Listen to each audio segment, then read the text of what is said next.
Thank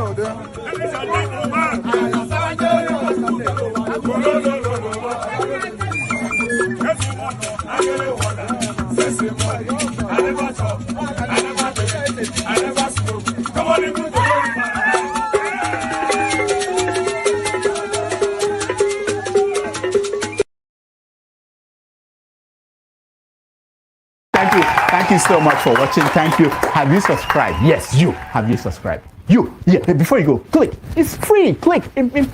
Just that's it. Have you subscribed? You are laughing. Have you subscribed? Have you subscribed? Thank you. Thank you. Thank you. Hey, madam. Thank you so much. I can see you. I can see you. We have to get to 100,000 subscribers. This by the end of the year. How are we going to do that if you don't subscribe? Yes, you. Yes, you're about to click off. Why? Have you subscribed? It's free. If you don't, ask your son, ask your daughter how to. Just one click. Thank you. Thank you. I see you. Aha. Thank you very much. Thank you very much. I'll see you tomorrow. In order to enable all of us to enjoy our holidays, a token has been sent to our various accounts by the clerk of the National Assembly.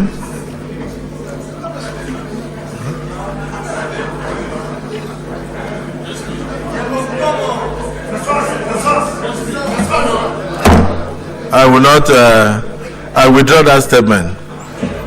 In order to allow you to enjoy your holiday, the Senate President has sent prayers to your mailboxes. To assist you to go on a safe journey and return. This Senate.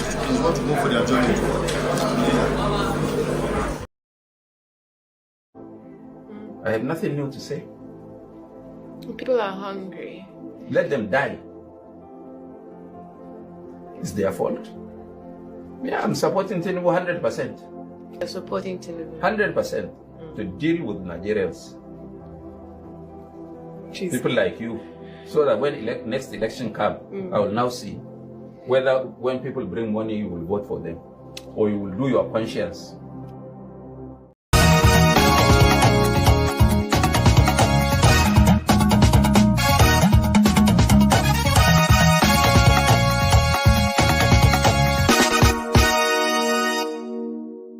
Of the United States and other partners, we believe that a turning point has been reached. 2 months ago in this very room, we signed a Declaration of Principles, a first tangible step to break with deadlock and chart a path towards peace. Today, that choice takes shape and sustained efforts have come to fruition. With this peace agreement, we open a new chapter. And the agreement raises hopes for an end to around 3 decades of conflict, with both sides committing to ending support for armed groups and disarming them. The security aspects aiming at ending the violence, it is hoped, will lay the way for economic cooperation which could bring billions of dollars of investment to the Great Lakes region, which is rich in minerals. The US President Donald Trump wants access to them. With Rwanda and the Congo. He has trumpeted the diplomacy that led to the deal and complained that he has not received a Nobel Peace Prize. And that subject came up as he met the 2 delegations in the Oval Office. Thinking to nominate you as a Nobel Prize Peace because he said you deserve, you have been working to bring peace. Today, the violence and destruction comes to an end, and the entire region begins a new chapter of hope and opportunity, harmony, prosperity, and peace. One of the major questions now is whether the agreement and other efforts parallel to it will steer the way to that. Analysts agree the deal is significant, but don't believe it will quickly end the fighting that has killed and displaced millions of people.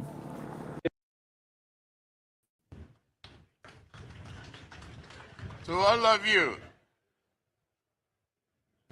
Alex was my very good neighbor and went to the same school with me in Chicago.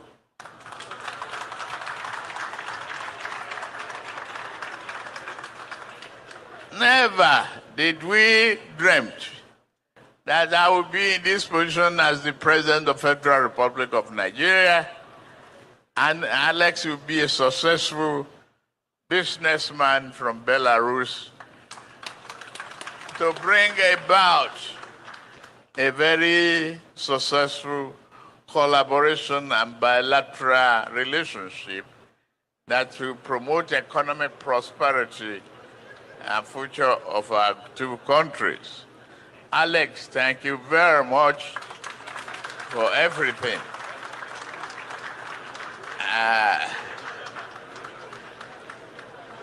I believe our university will be very, very proud that we are doing this here today.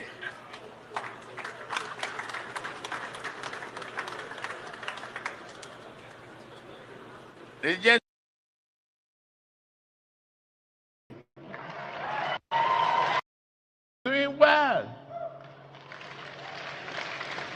Because Ebola Tinubu is doing well too.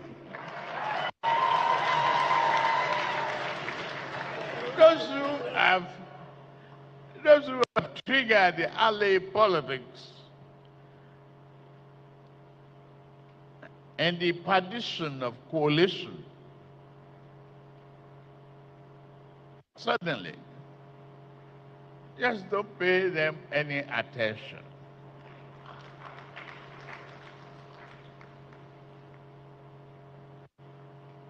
They are the political IDPs. Don't give them a home. The hope is here. Sule is doing well.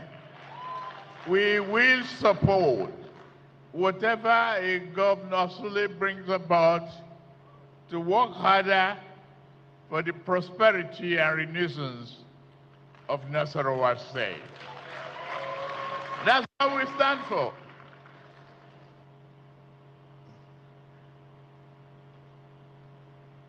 I'm not geared for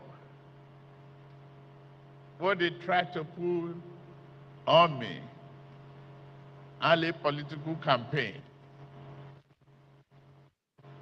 But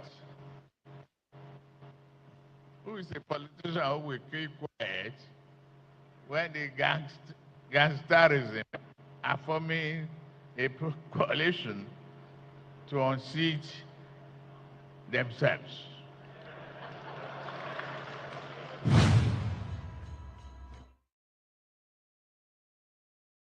The interests, the will of Rivers people, but it will benefit two of them.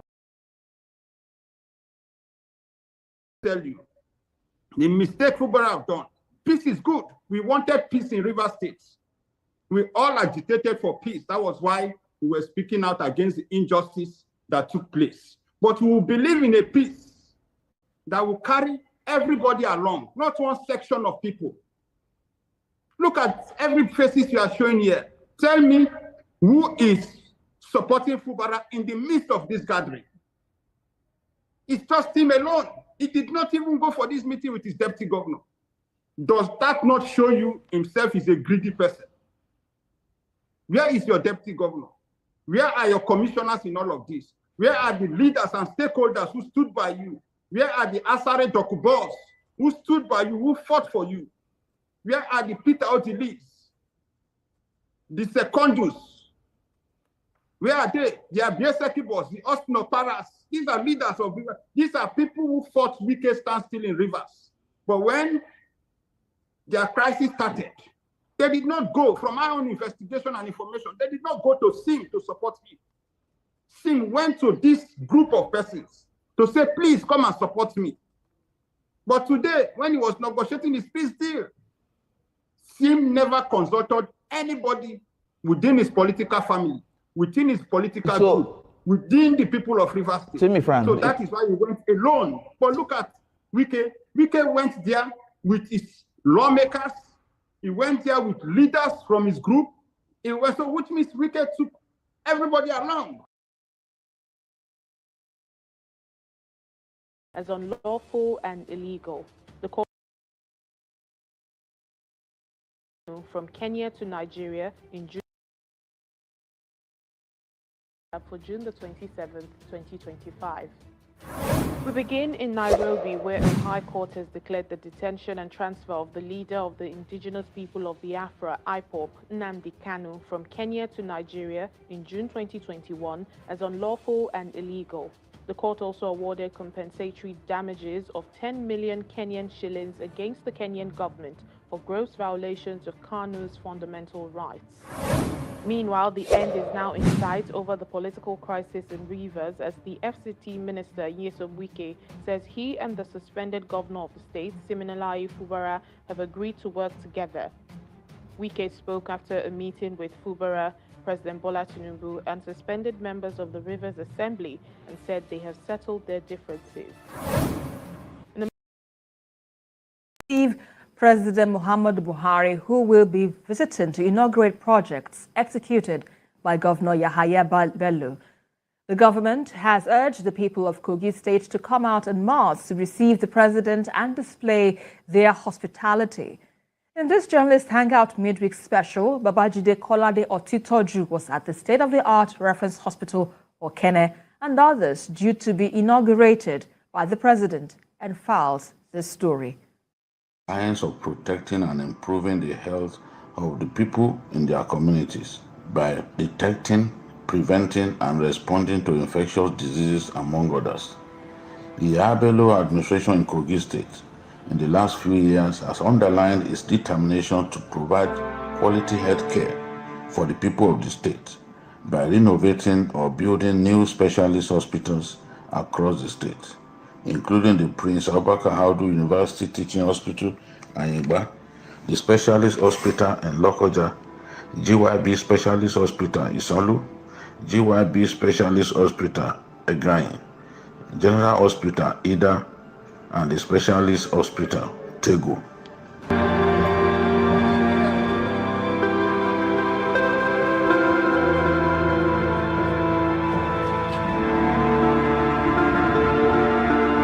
However, the reference hospital in Okene ticks all the boxes.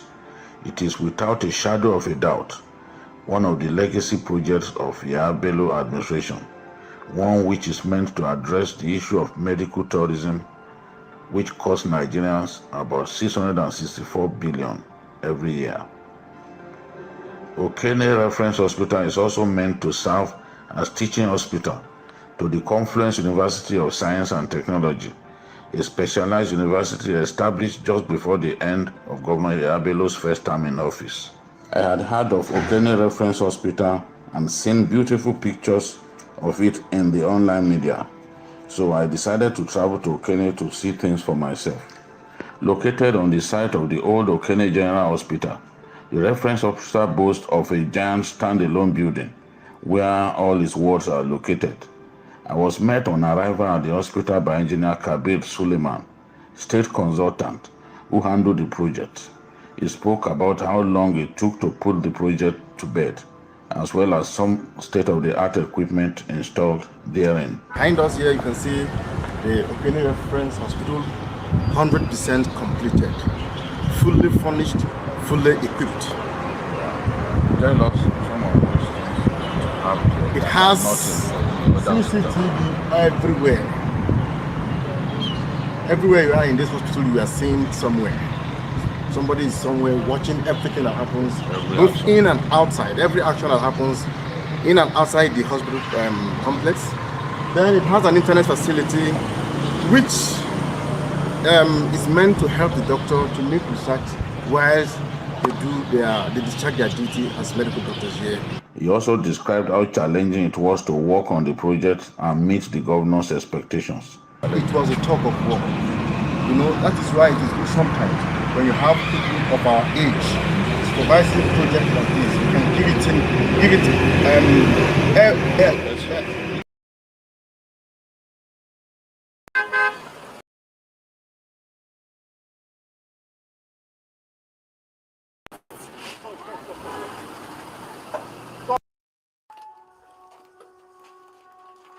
have peacefully going to court, no quarrel, no issues.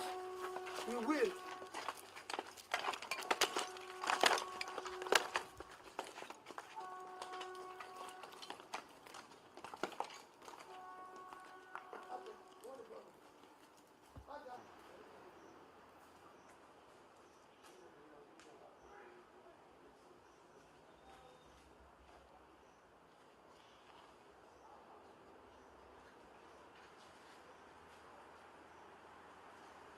All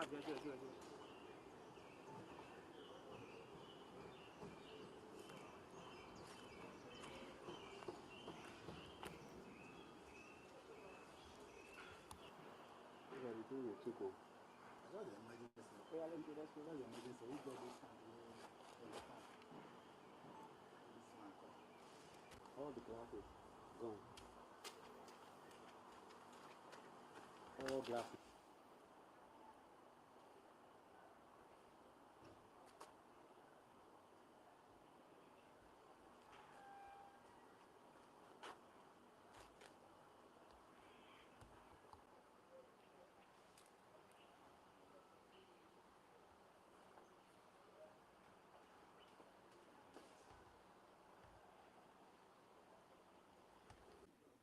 Just yesterday, just on Sunday, I came back from the US. And my younger brother told me that the agency wants to see me. And I saw him yesterday on my way to Abuja.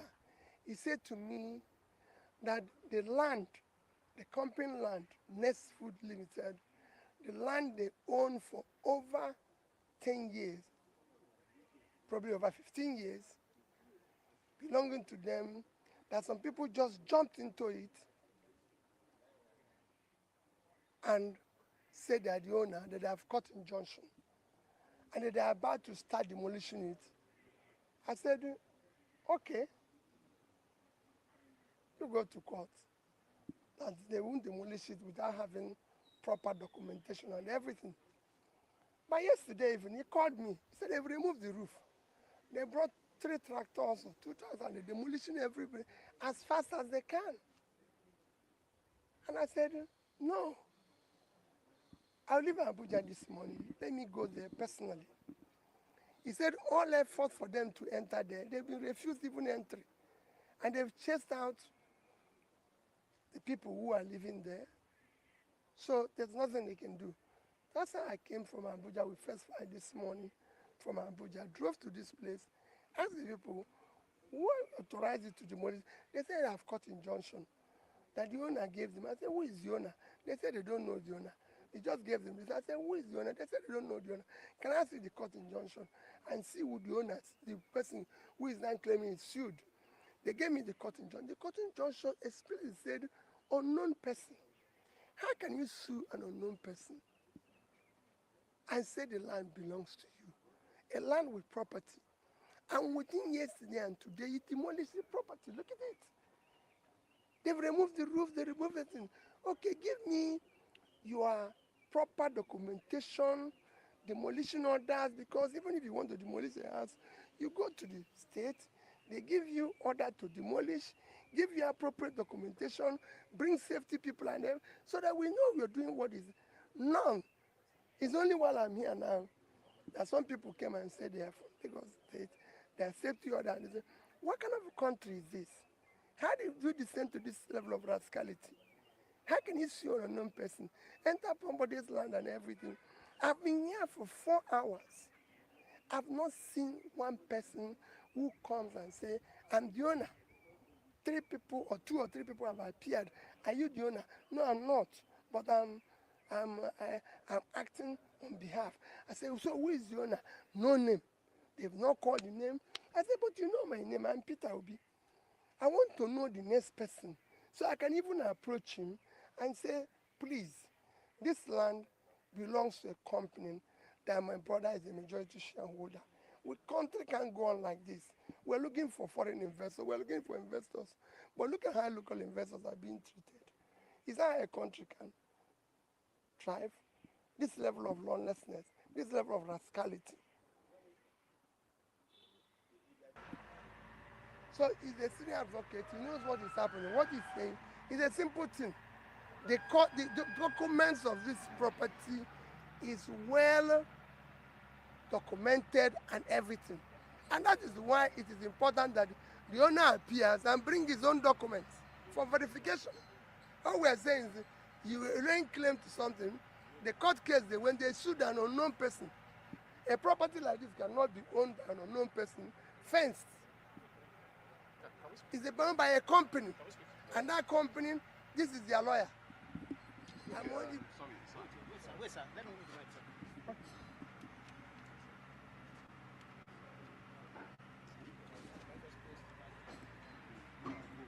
Okay, sorry, where is the going? Where is it going? Okay, can we speak with you, sir? Yes, you can. I don't know, you say you are loyal to the... Yes, I am. Yes, yes. I don't know. Can you give us a perspective here? Because I don't know. We all came here and saw that. On Friday, just this last Friday, we were called upon that some people came here to levy execution on Friday. We never knew about the pendency of any suit at all. Nothing, nobody knew. The suit was filed against persons unknown. Unknown persons was the defendant in the case. What we did was to say, let us quickly rush to the registry to see the process filed, the process they relied upon to come to this place. We now got it only to discover that they came by way of what they call originating summons. And they were even claiming possession, not title, not ownership of the property. Possession. What's the implication of originating? The originating summons is that it's not an issue that ought to be controversial or contested. And they were just claiming possession. Possession means they want to take over. But there was no claim for, I am the owner, that is title. It wasn't there. We made copies of all those processes and walked all through Friday. On Monday, we filed our application, which was yesterday. We filed a motion, one, for joinder. Let us be joined in the case, as parties in the case. And we attached an affidavit where we annexed copies of material documents showing that we truly own the house. We attached the deed of assignment, we attached the CO4, we attached every document to show that we genuinely own the house. We also filed a separate application seeking to set aside that order of the court, because the order was obtained without the court knowing that other persons own it. They just sued unknown persons. And I can assure you that if you go through the attached evidence of service, but I can assure if you go through, you see that what they normally do is that they go behind there now, paste the court process, snap it, remove it, and go back to the court to file as evidence that they have effected service. We attacked all those things in our application seeking to set aside that judgment. We also filed an application setting aside further execution, which is what they're doing. Staying further execution, which is what they're doing. We also have a leg on injunction pending the hearing of the suit. We also have a prayer where we are saying, my Lord, convert this case to pleadings so that everybody will file their own side of the story. And the court will take a plenary session and hear us out. That is where we are. We are about to serve, we have not served them, truly, but they are in the registry coming to serve them. But I expect that as a lawyer, if you know, like I did disclose to the man who came as their lawyer, that there is a pending application of this nature, which applications are of grievous nature. I think the proper thing to do, the circumstances, would have been to await the hearing of that application. Then let the court rule on it one way or the other. That is where I expect my colleagues to take it to and say, oh, since they have come, since, although he's entitled to say he has not been served, but I'm also entitled to assume that having spoken to him, I'm a senior advocate of Nigeria. If I tell him that this is what is going on, he can wait. He should also indulge me, because I will do that and wait. You are not running anywhere. It is the house. A house will not run. A house will not run to anywhere. Are you getting my point? Because the houses are fixed. I mean, the houses are fixed to the land. You can't carry the land down. You can't carry anything anywhere. So what you do in the circumstance would have been simply to take time, wait for the process, take it, react to it, and show that you have a superior title. And then we'll take it from there. Okay, sir. Thank you. All right, sir. Thank you.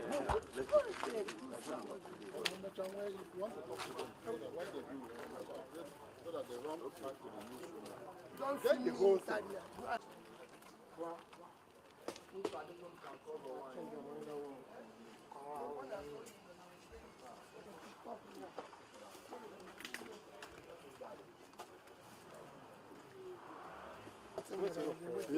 Wait, sir. I will get it from this guy. Oh, okay. My phone is already gone. So we're going to court. Once you put motion on notice, every other thing stops. We're not in court. Clearly, so if you're a non-person, you have appeared. Business Foods, they went to court against a non-person. The non-person have appeared with his documents, and he has documents to back it up. Thank you. That's what we're doing.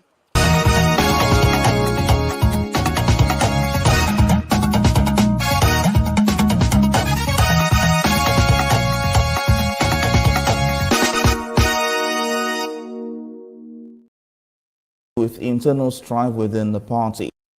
The All Progressives Congress, the national chairman, Abdullahi Ganduje, has officially resigned from his position. Although his resignation letter was attributed to his health grounds, party sources say it has to do with internal strife within the party. Senior reporter Habida Lawal reports. The political development was unexpected as no one had a clue, considering the fact that Abdullahi Ganduje is a core loyalist of President Bola Tinubu. However, those familiar with the gale of defection by opposition politicians into the ranks of the APC believe his resignation may not be unconnected with the need to reposition the party ahead of the 2027 general election. The resignation follows weeks of speculation about his leadership and growing dissatisfaction over the party's direction. Insiders reveal that internal divisions and disagreements over candidate selections for the forthcoming elections contributed significantly to his resignation. Abdullahi Umar Ganduje was elected as the national chairman of the APC on 3rd August 2023. Prior to his election, Mr. Ganduje served as the governor of Kano State from 2015 to 2023. Abdullahi Ganduje's resignation is expected to either revitalize the party or plunge it into deeper uncertainty, as the North Central Bloc are already eyeing the position following the exit of the former APC chairman Abdullahi Adamu without completing his tenure. For now, the APC is yet to release an official confirmation. This loud silence has created room for speculations, political calculation, and permutation. Whoever emerges as the next chairman will need to adopt a strategy to manage the internal discord and ensure effective party administration that will enhance inclusion. Habida Lawal, TVC News, Abuja.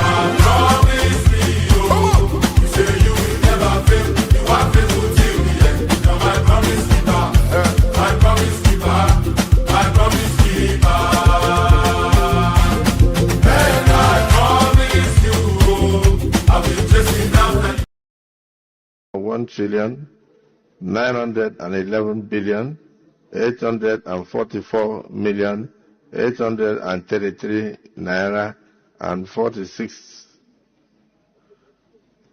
I'll take that again. 1,911,844,833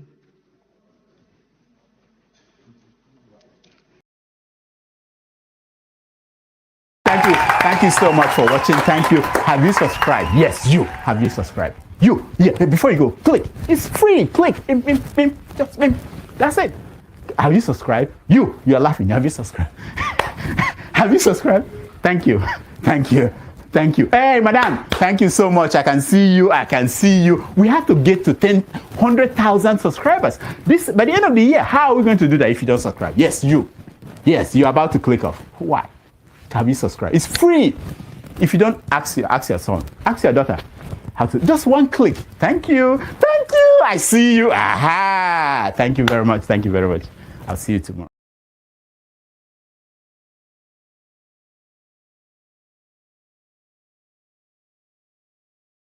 And I am ready to die defending Nigeria in whatever way. When it is God's time for us to go, it is and you not took my going time to to be God. You are ready to defend Nigeria. I gave you my time. No, I'm coming. I'm coming. Alexi, hold on. You already started. What I'm saying, defending Nigerians is this. I gave him my time and he's using it to defend Nigeria. No, sorry. I'm sorry. Alexi.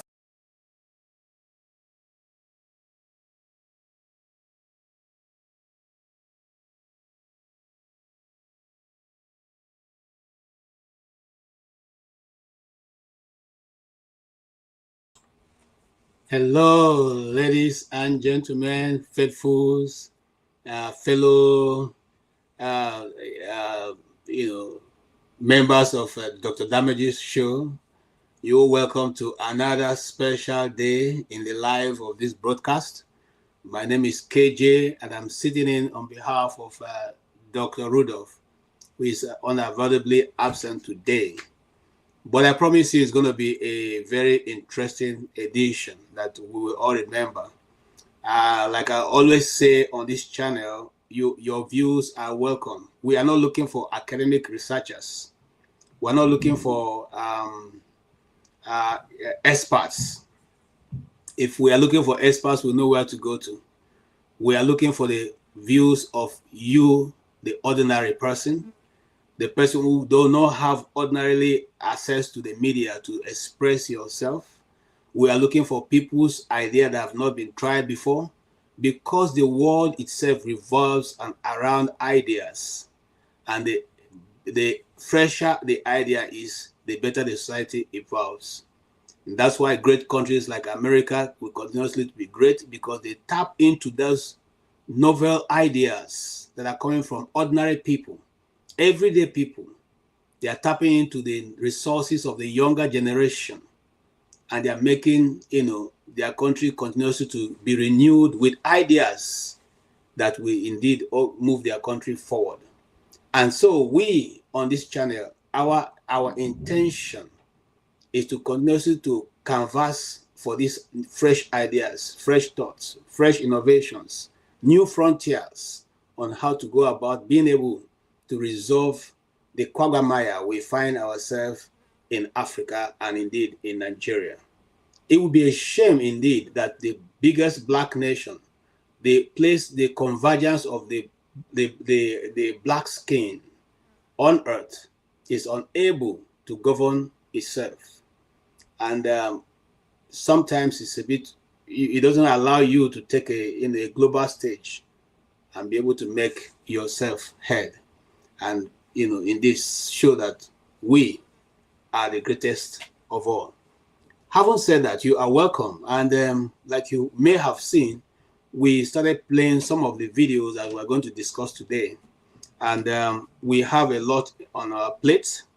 And we are going to look at an update coming from Kenya at the issue of Nnamdi Kanu. And I'm just going to bring people right in so that we all can start this discussion as soon as possible. The Nnamdi Kanu's issue, we'll touch on that. The issue with the court in Kenya. The coalition members of the IDPs, okay, the people now that Tinubu refers as IDPs, who are the other members of other different groups who are coming together to find a way to dislodge the APC. Tinubu describes them as APC. Whether you agree with that or not, that's where Nigeria is. Of course, in the same vein, we know that there is a discussion going on with between America and Iran. They say it's a secret discussion. I don't know if it's secret, because what 1 or 2 persons have heard no longer remains a secret. So secret as it may be, it is already making the rounds in the news. And we're also going to touch on Wike-Fubara. I told you people earlier on here that those days when we used to say we'll be cowboys, you understand what I'm saying? People like Wike-Fubara, I don't follow them to go and fight, because following them is just a waste of your time. I said it here. They betray you before you even know it. So going to join fight with people like that, leading the charge, doesn't always bring a good result. You'll be left in the rain. And consequently, the previous people have been left in the rain with his settlement, with his godfather, and all the people that have followed him to that discussion. Of course, Ganduje, we knew it was just going to be a question of time, and he'll be edged out because of different political permutation. One of which is that he does not want, Tinubu is not looking forward to using him to run when 2027 comes. There are 3 factors or 3 candidates they are looking at right now. But of course, this has always been the game point. They use that VP to cause a lot of havoc in the system. So right now, the former Speaker of the House of Assembly, or the National Assembly, have been given that option. He may be the one running with Tinubu. Of course, apart from him, your dear Minister of Works is also in the line of, being chosen as one of those to run with them. Aside that, before now, Amechi was in the line, but Amechi has now shifted. So Amechi is not in the view of APC. The other person in the view, what you call the bull's target, the bull's eye, is also the governor of Benue State. Why is the governor of Benue State in the picture? Just in case you decide to say we're no longer interested in going with the Muslim ticket, you will find comfort in having the governor of Benue State run as the vice president.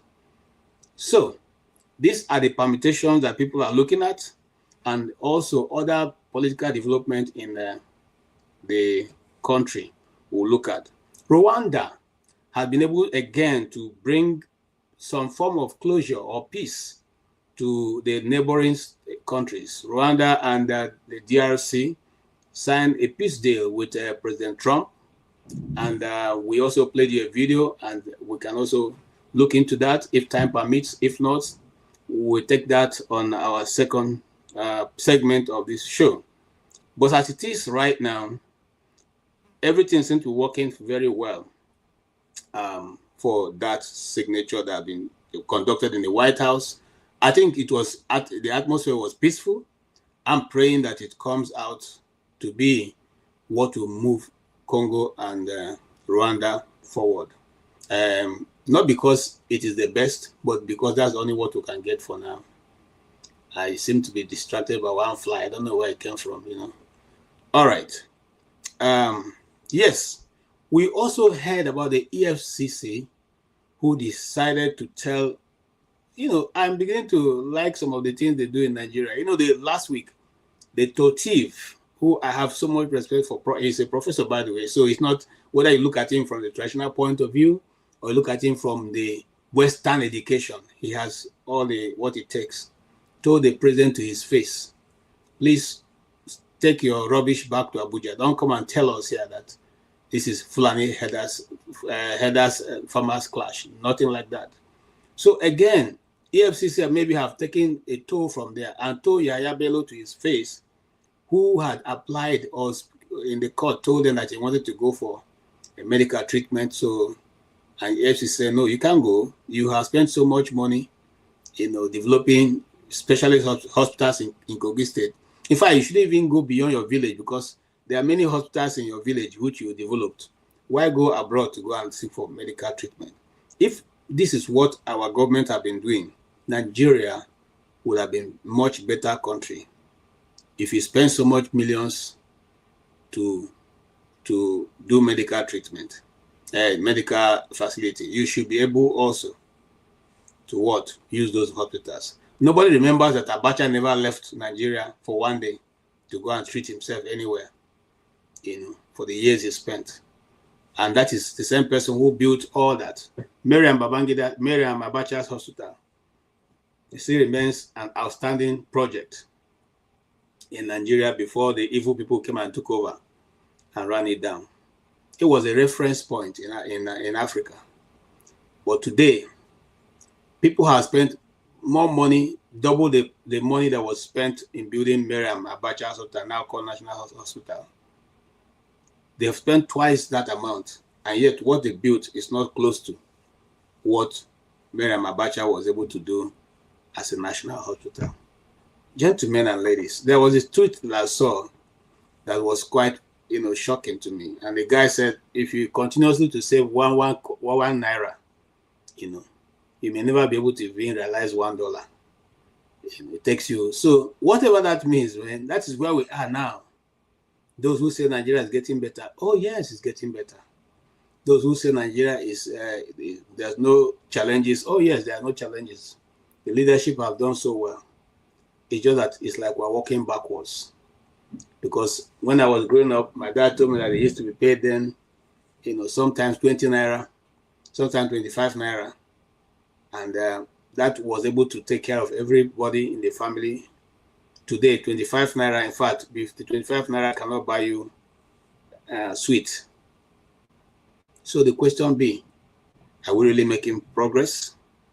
We are quick to always using other nations who are not doing better than us as an example. Why not use countries that are doing better than us as an example? Why don't we talk about countries whose people are enjoying and living a better life than we, and aspire to be like those people, and aspiring to use countries that are not making way as a measure for what we ourselves should be having in Nigeria. I'll leave you with this so that you know the reason, and maybe that's where we'll start. Why EFCC said that Yahaya Bello cannot go abroad for medical treatment. Babajide Kolade Otitoju was at the state-of-the-art reference hospital, Okene, and others due to be inaugurated by the president, and files this story. Let's share that with you.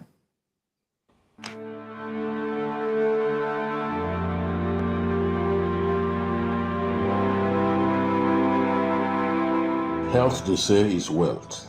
Solid public health base is one of the key signs of good governance.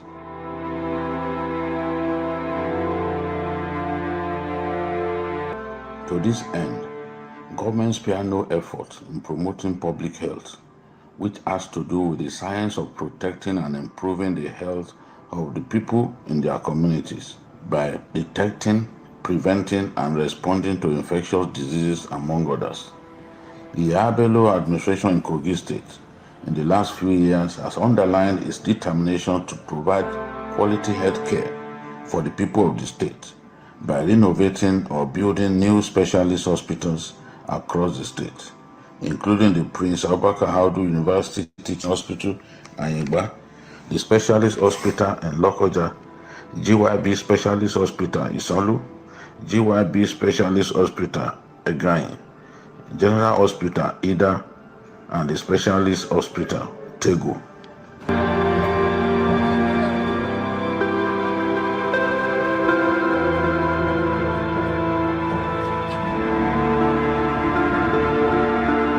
However, the reference hospital in Okene ticks all the boxes.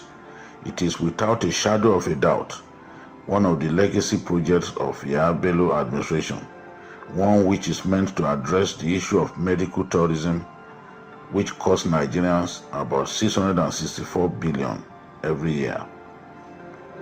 Okene Reference Hospital is also meant to serve as teaching hospital to the Confluence University of Science and Technology, a specialized university established just before the end of Governor Yahaya Bello's first term in office. I had heard of Okene Reference Hospital and seen beautiful pictures of it in the online media, so I decided to travel to Okene to see things for myself. Located on the site of the old Okene General Hospital, the reference hospital boasts of a giant standalone building where all its wards are located. I was met on arrival at the hospital by Engineer Kabir Suleiman, state consultant, who handled the project. He spoke about how long it took to put the project to bed, as well as some state-of-the-art equipment installed therein. Behind us here, you can see the Okene Reference Hospital, 100% completed, fully furnished, fully equipped. It has CCTV everywhere. Everywhere you are in this hospital, you are seeing somewhere. Somebody is somewhere watching everything that happens, both in and outside. Every action that happens in and outside the hospital complex. Then it has an internet facility, which... Yeah, so we have a specialist hospital, and one of the things that you are using as a reference point is the fact that it has a CCTV. A CCTV. Hey, the brothers with a far. So what has a CCTV that is less than $5? Some CCTVs are. What is the special thing that the fact that the hospital has a CCTV everywhere? That's a hospital. You're not talking about the equipment. You're not talking about the machinery. You're not talking about the specialist function that it can perform. You as a consultant is happy to advertise that it has a CCTV everywhere. And wherever you are in the hospital, you can be seen. What a shame. That is what we have built. That's the kind of country we have right now. You know. It's meant to help the doctor to make research whilst they discharge their duty as medical doctors here. He also described how challenging it was to work on the project and meet the governor's expectations. It was a tug of war. You know, that is why it is good sometimes when you have people of our age supervising projects like this, you can everything we have. Inside the building, the State Commissioner for Health, Dr. Zachary Usman, was waiting to show me around the inner recesses of the hospital, beginning with the dialysis unit. So the dialysis, consumes a lot of water, and it's not just water, but water that has large molecules and ions separated. So there's what we call this a technology known as reverse osmosis that treats that water specially for the machine.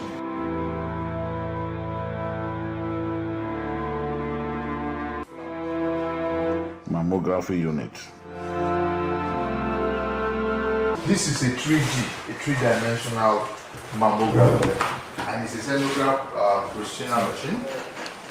This is what the latest technology, that is. Yes, latest. Exactly.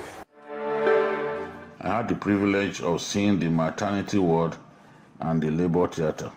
Premature births, babies born more than 3 weeks before their estimated due date, stand a good chance of surviving, given the quality equipment here.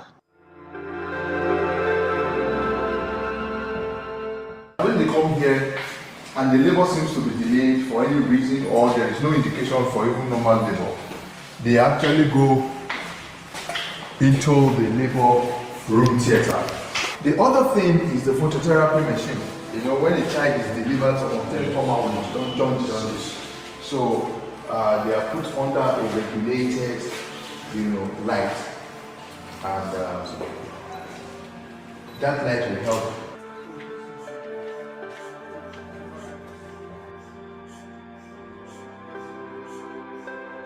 This is second in the world, first in Africa. And some of the features are because of the helium usage. The other machines can actually utilize about 2,000 liters of helium, but this one just about 900.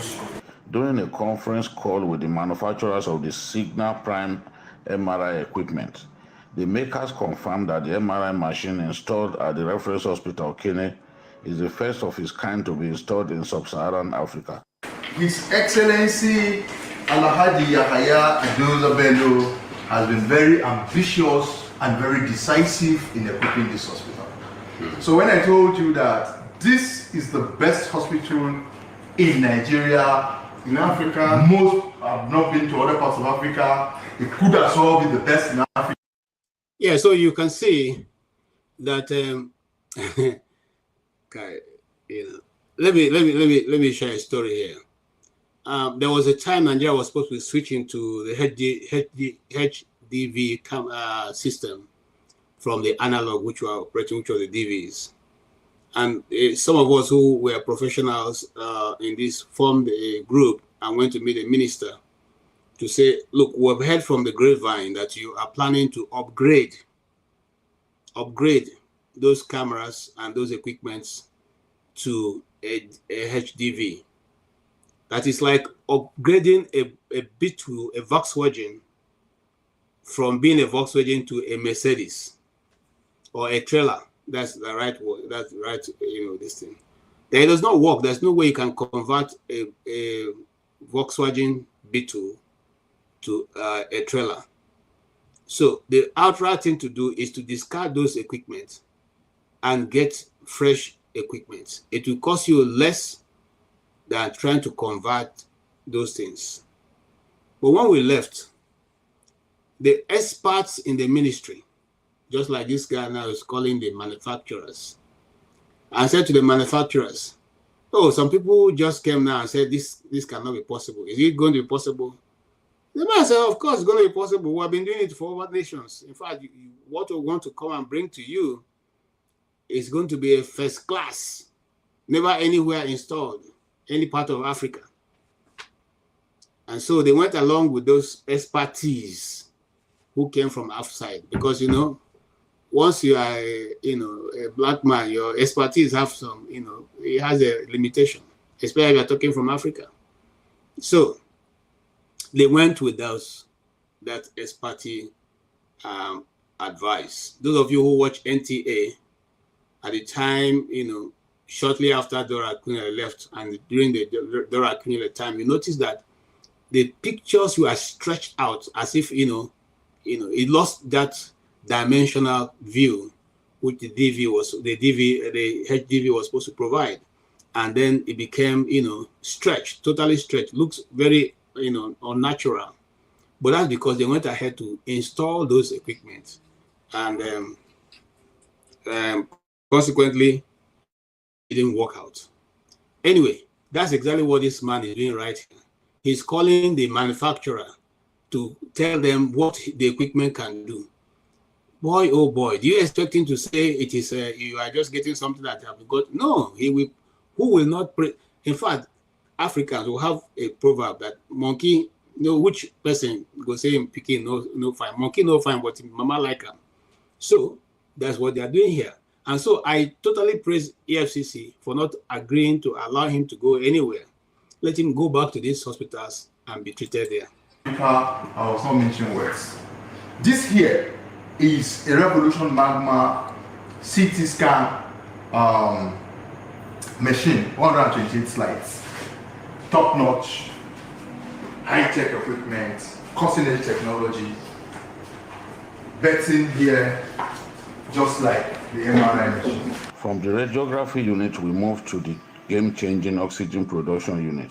This is a plant that helps us to generate our own medical oxygen, And if you look at it, starting from here, this is the entire contraption that makes the plant. Very good day, between 7 to 10 cylinders per hour, and between 140 to 150 kg cylinders per day. What it means is that we can actually generate the oxygen for consumption more beyond the needs that we have in this state. So we are also creating a niche. We're creating opportunities for Kogi State is in the center of this country. We're bordered by about 10 states. And from the last time I've checked, none of these states have an oxygen producing plant. Dr. Zachary told me how proud he was to be the Commissioner for Health in Kogi State at this time. He said any commissioner for health in the world would like to have the kind of equipment the Okene Hospital, and others have. He is immensely grateful to the Kogi governor for his decisive intervention in the Kogi state health sector. I think I'm having the best of my life, the best of time so far, because any commissioner anywhere in the world will be glad to have these things happen during his time as Commissioner of Health. And I am excited, at the prospect of what this portends for our country, Nigeria. I'm very, very, very, very happy and always, at all times, grateful to His Excellency for the opportunity that he has given me this time and to have this happen during my tenure as a Commissioner of State. The Ahmadu Bello University trained medical doctor and public health expert with an impressive private sector background also told me that the specialist hospital in Lokoja is 96% completed. All that is left is just finishing touches, the aesthetics and putting the machines where they should be.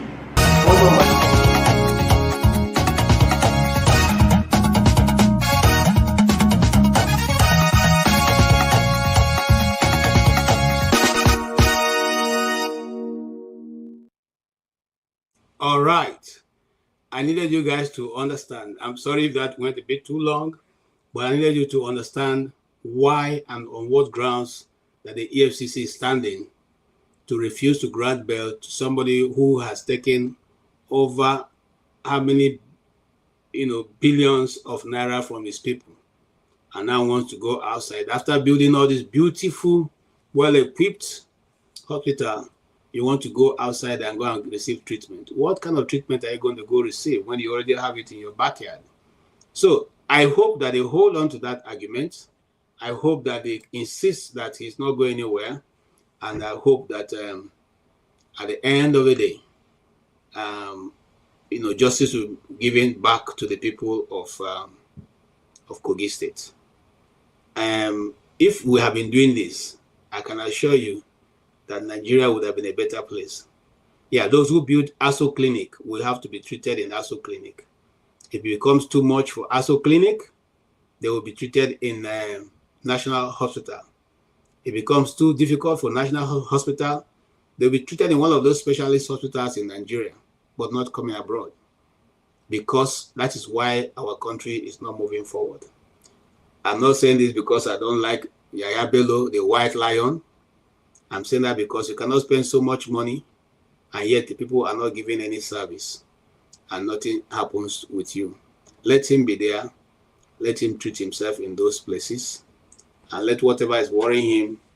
In fact, it's even better for him to treat himself in his community, because if he doesn't work well with the Oyibo treatment, he can seek native, you understand, native something for him to go along and treat himself.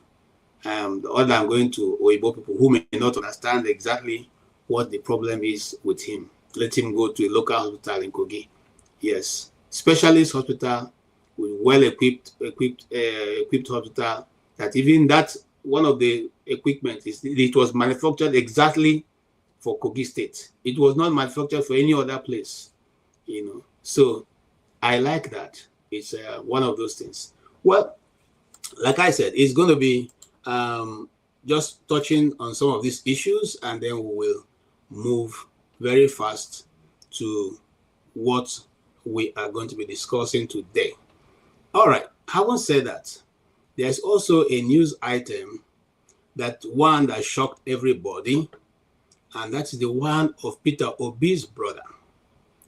Peter Obi's brother has been in business for over 40 years, but this same property was acquired more than, I think, 2009 or thereabout, if I still remember the interview that I watched earlier on.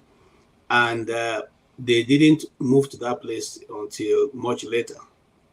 But they have every necessary paper for it. And then, before you say Jack, people come. And I've witnessed this thing before. This is what they do. They go to court. They get an injunction against you. They come to your gate whilst nobody's seeing. It can be the back side of your gate. It can be the front side of your gate. It can even be the wall of your gate. They paste their paper there, and then they take a shot of it, and then they remove it, and they leave. So unknown to you, they go back to court and say that they have published this. They say that they have published it and that they could not serve you, but they served you, putting it on your gate or on your wall. And they will show the picture evidence of that thing being on your gate with your gate number on it. So, in other words, the court assumes now that you are refusing or running away from taking that summons, and they go ahead and then begin to take out action against you. That's exactly what happened in this case. The intention is already known. They want to make sure that people are not able, that the owners are not able to see that. So they come when you are not available and they put it on your gate and they take a shot. Now, it is unfortunate that this is happening in our own time, in our country. Remember, this is happening in Lagos. Lagos, without any fear of being exaggerating, Lagos is one of the most developed cities in Nigeria. It's more developed than any other place. You have more people who probably know how to read and write than any other city that we know so far. And yet we can have this kind of kangaroo behavior. Remember that some of these building demolitions, not because it's some people want to bring the ethnic coloration to it. No, Nigeria is already suffering from massive housing problem, and every day all around the nation they go out and they keep demolishing houses. You are even reducing from the little that you have, thereby putting more people in the street without a house. I don't know what kind of governance is that.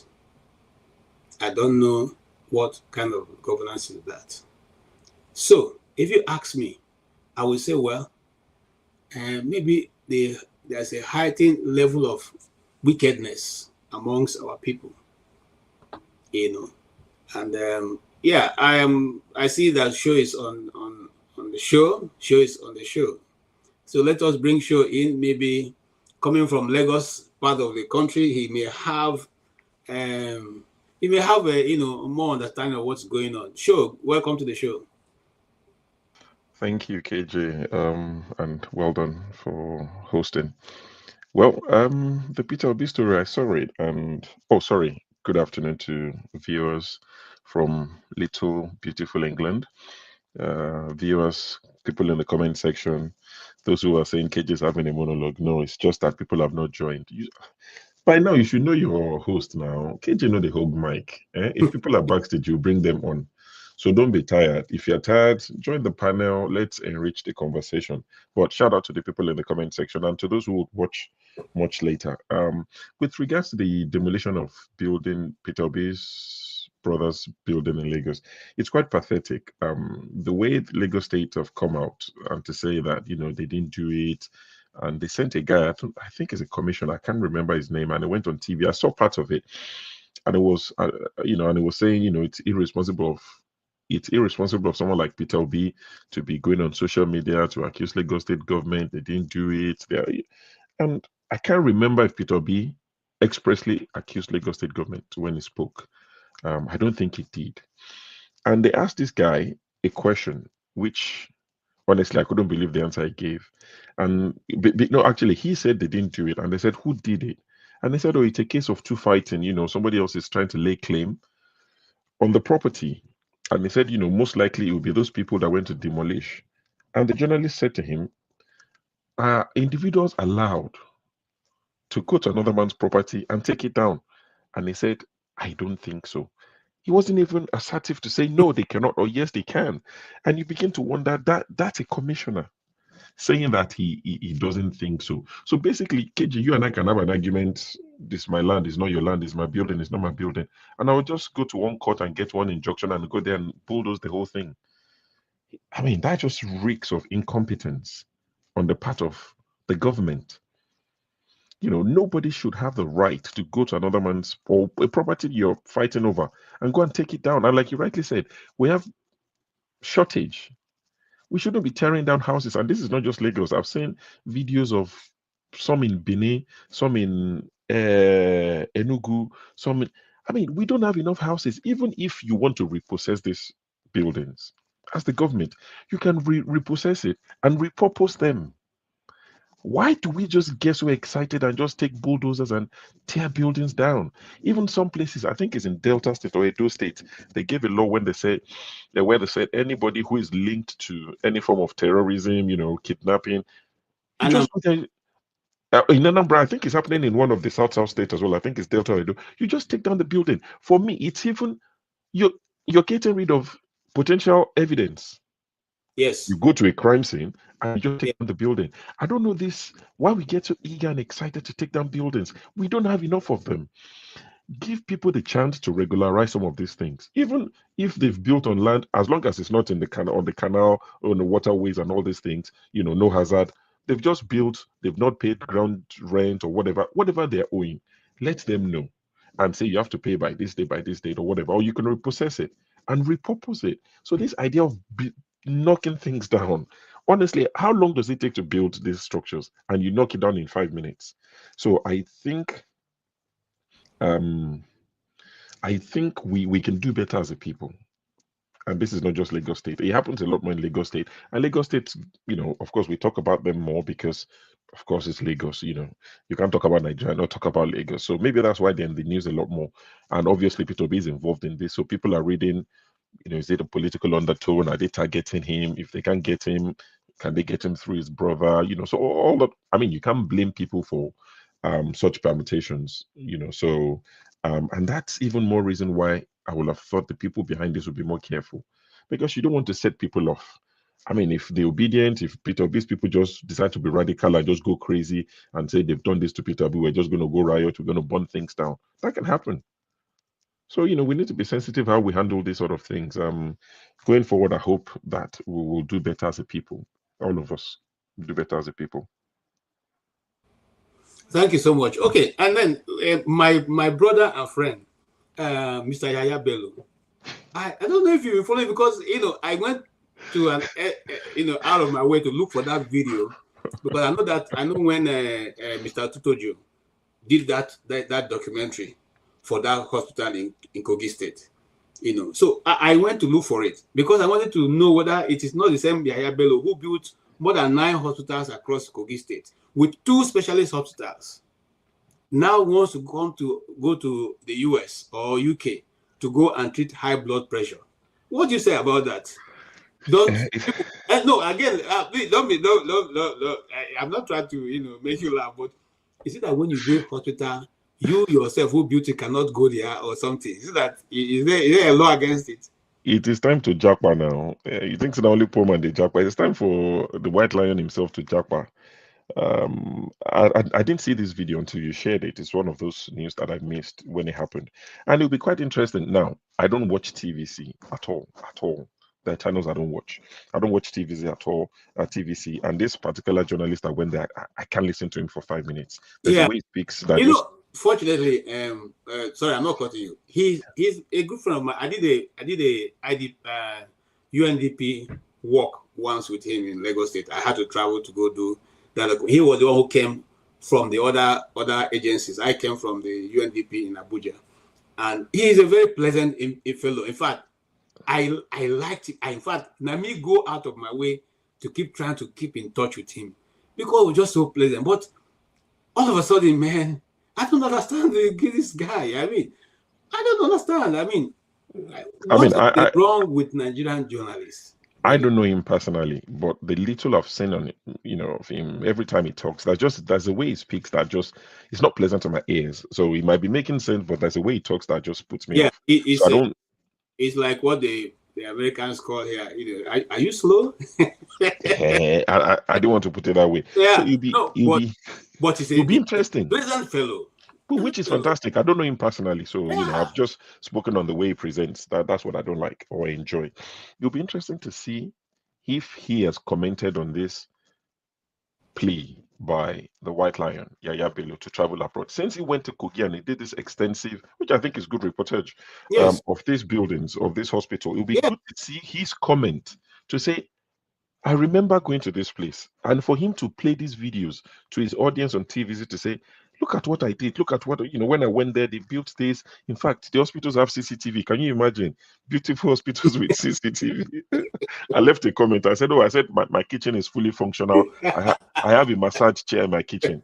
I mean, the first thing you spoke about a hospital is CCTV. I mean, how dumb is that? Anyway, so it'll be good if Mr. Otitoju can speak to Otito, because Otitoju in Yoruba means the truth is the most important. So, you know, I don't know how to put it. You know, the truth is, you know, yeah, exactly. It's premium.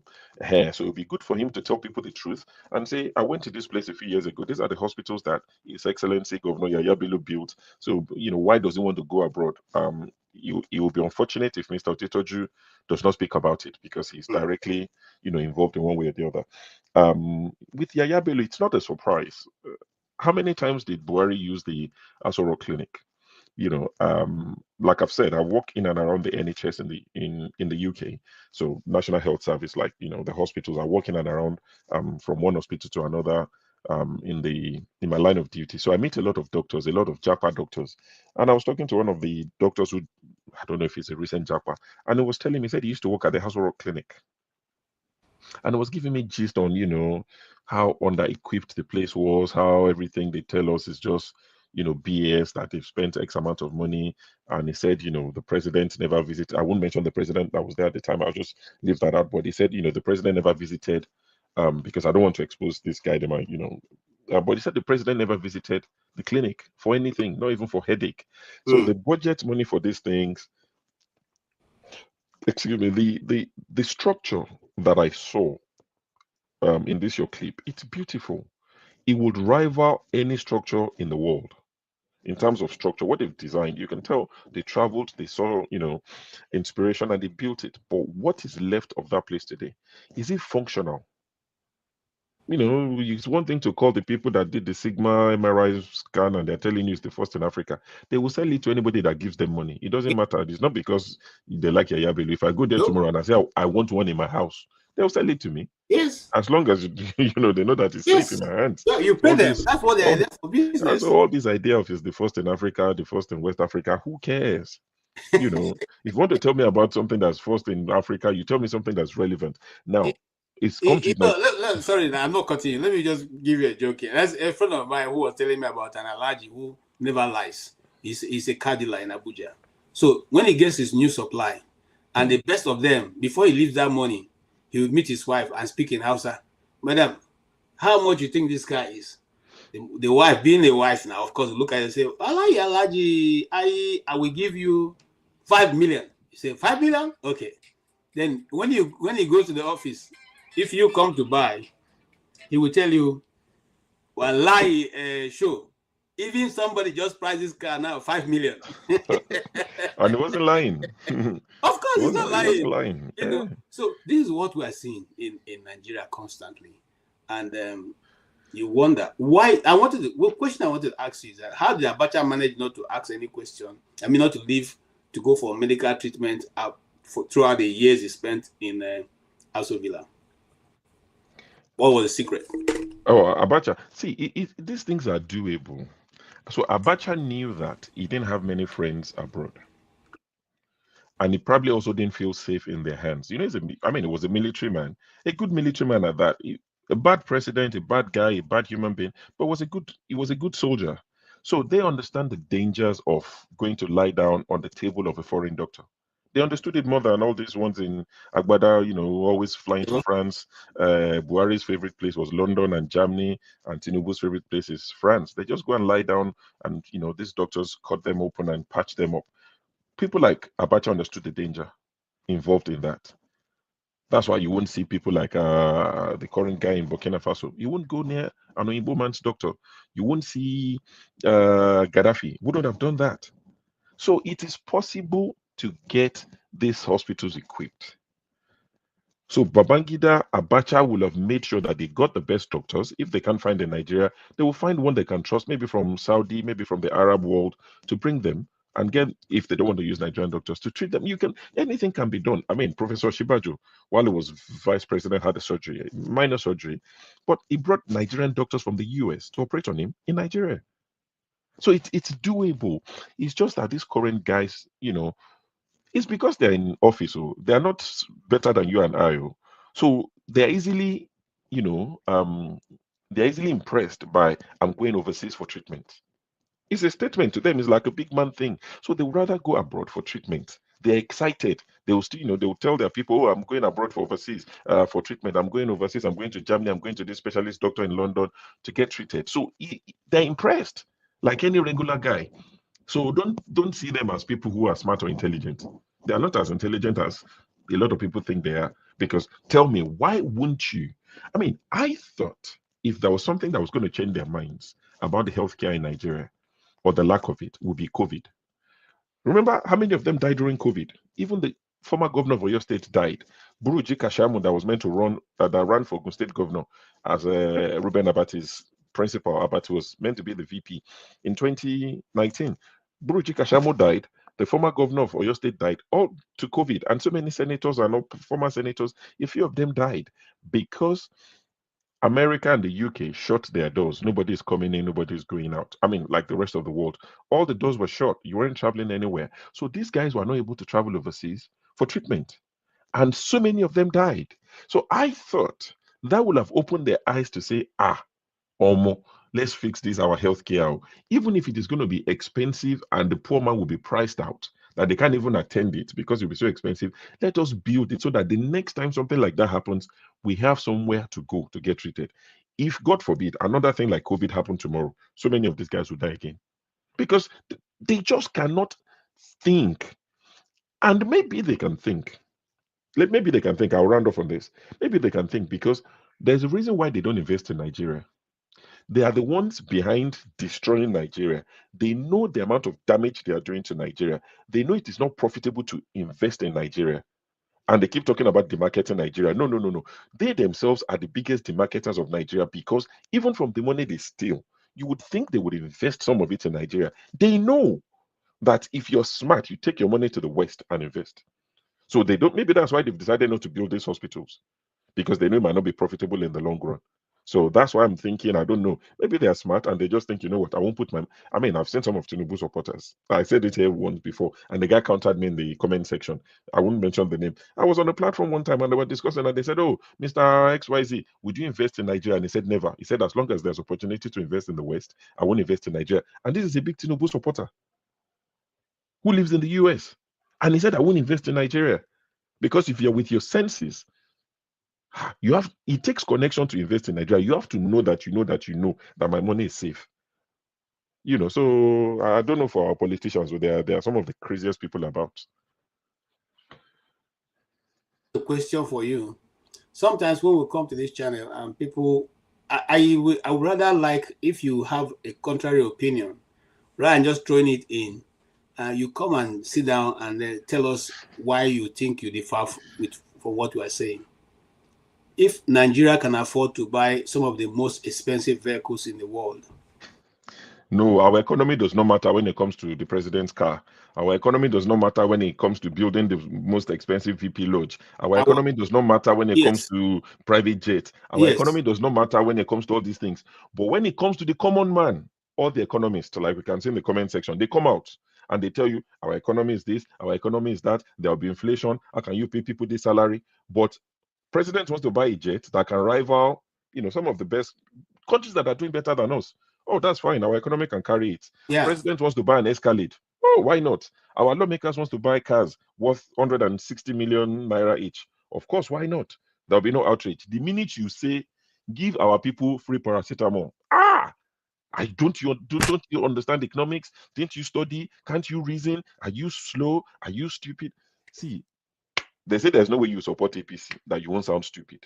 So, and my calling is not to heal people of their stupidity. You carry on. Carry on. Right. Thank you so much. And again, I don't know where to go to with these stories, but now some of the comments that have been made concerning Ganduje is the fact that, and some people are finding it difficult to believe what you are saying, is that what is the problem with Ganduje? What do you see? Why do you think the government is going the direction it's going? I mean, it could be many things. There are so many stories out there, so many, people, everybody becomes a political analyst, par excellence. There's been cry from the people of the North Central to say they feel left out of all this, the sharing. If you look at the president is from Southwest, if you look at the VPs from Northeast, if you look at the Senate president is from South, and the deputies from Northwest. So the people of North Central are saying we need to get something. So a lot of people are saying it could be that they just want to zone the APC chairmanship to North Central, so that at least they feel like they have something.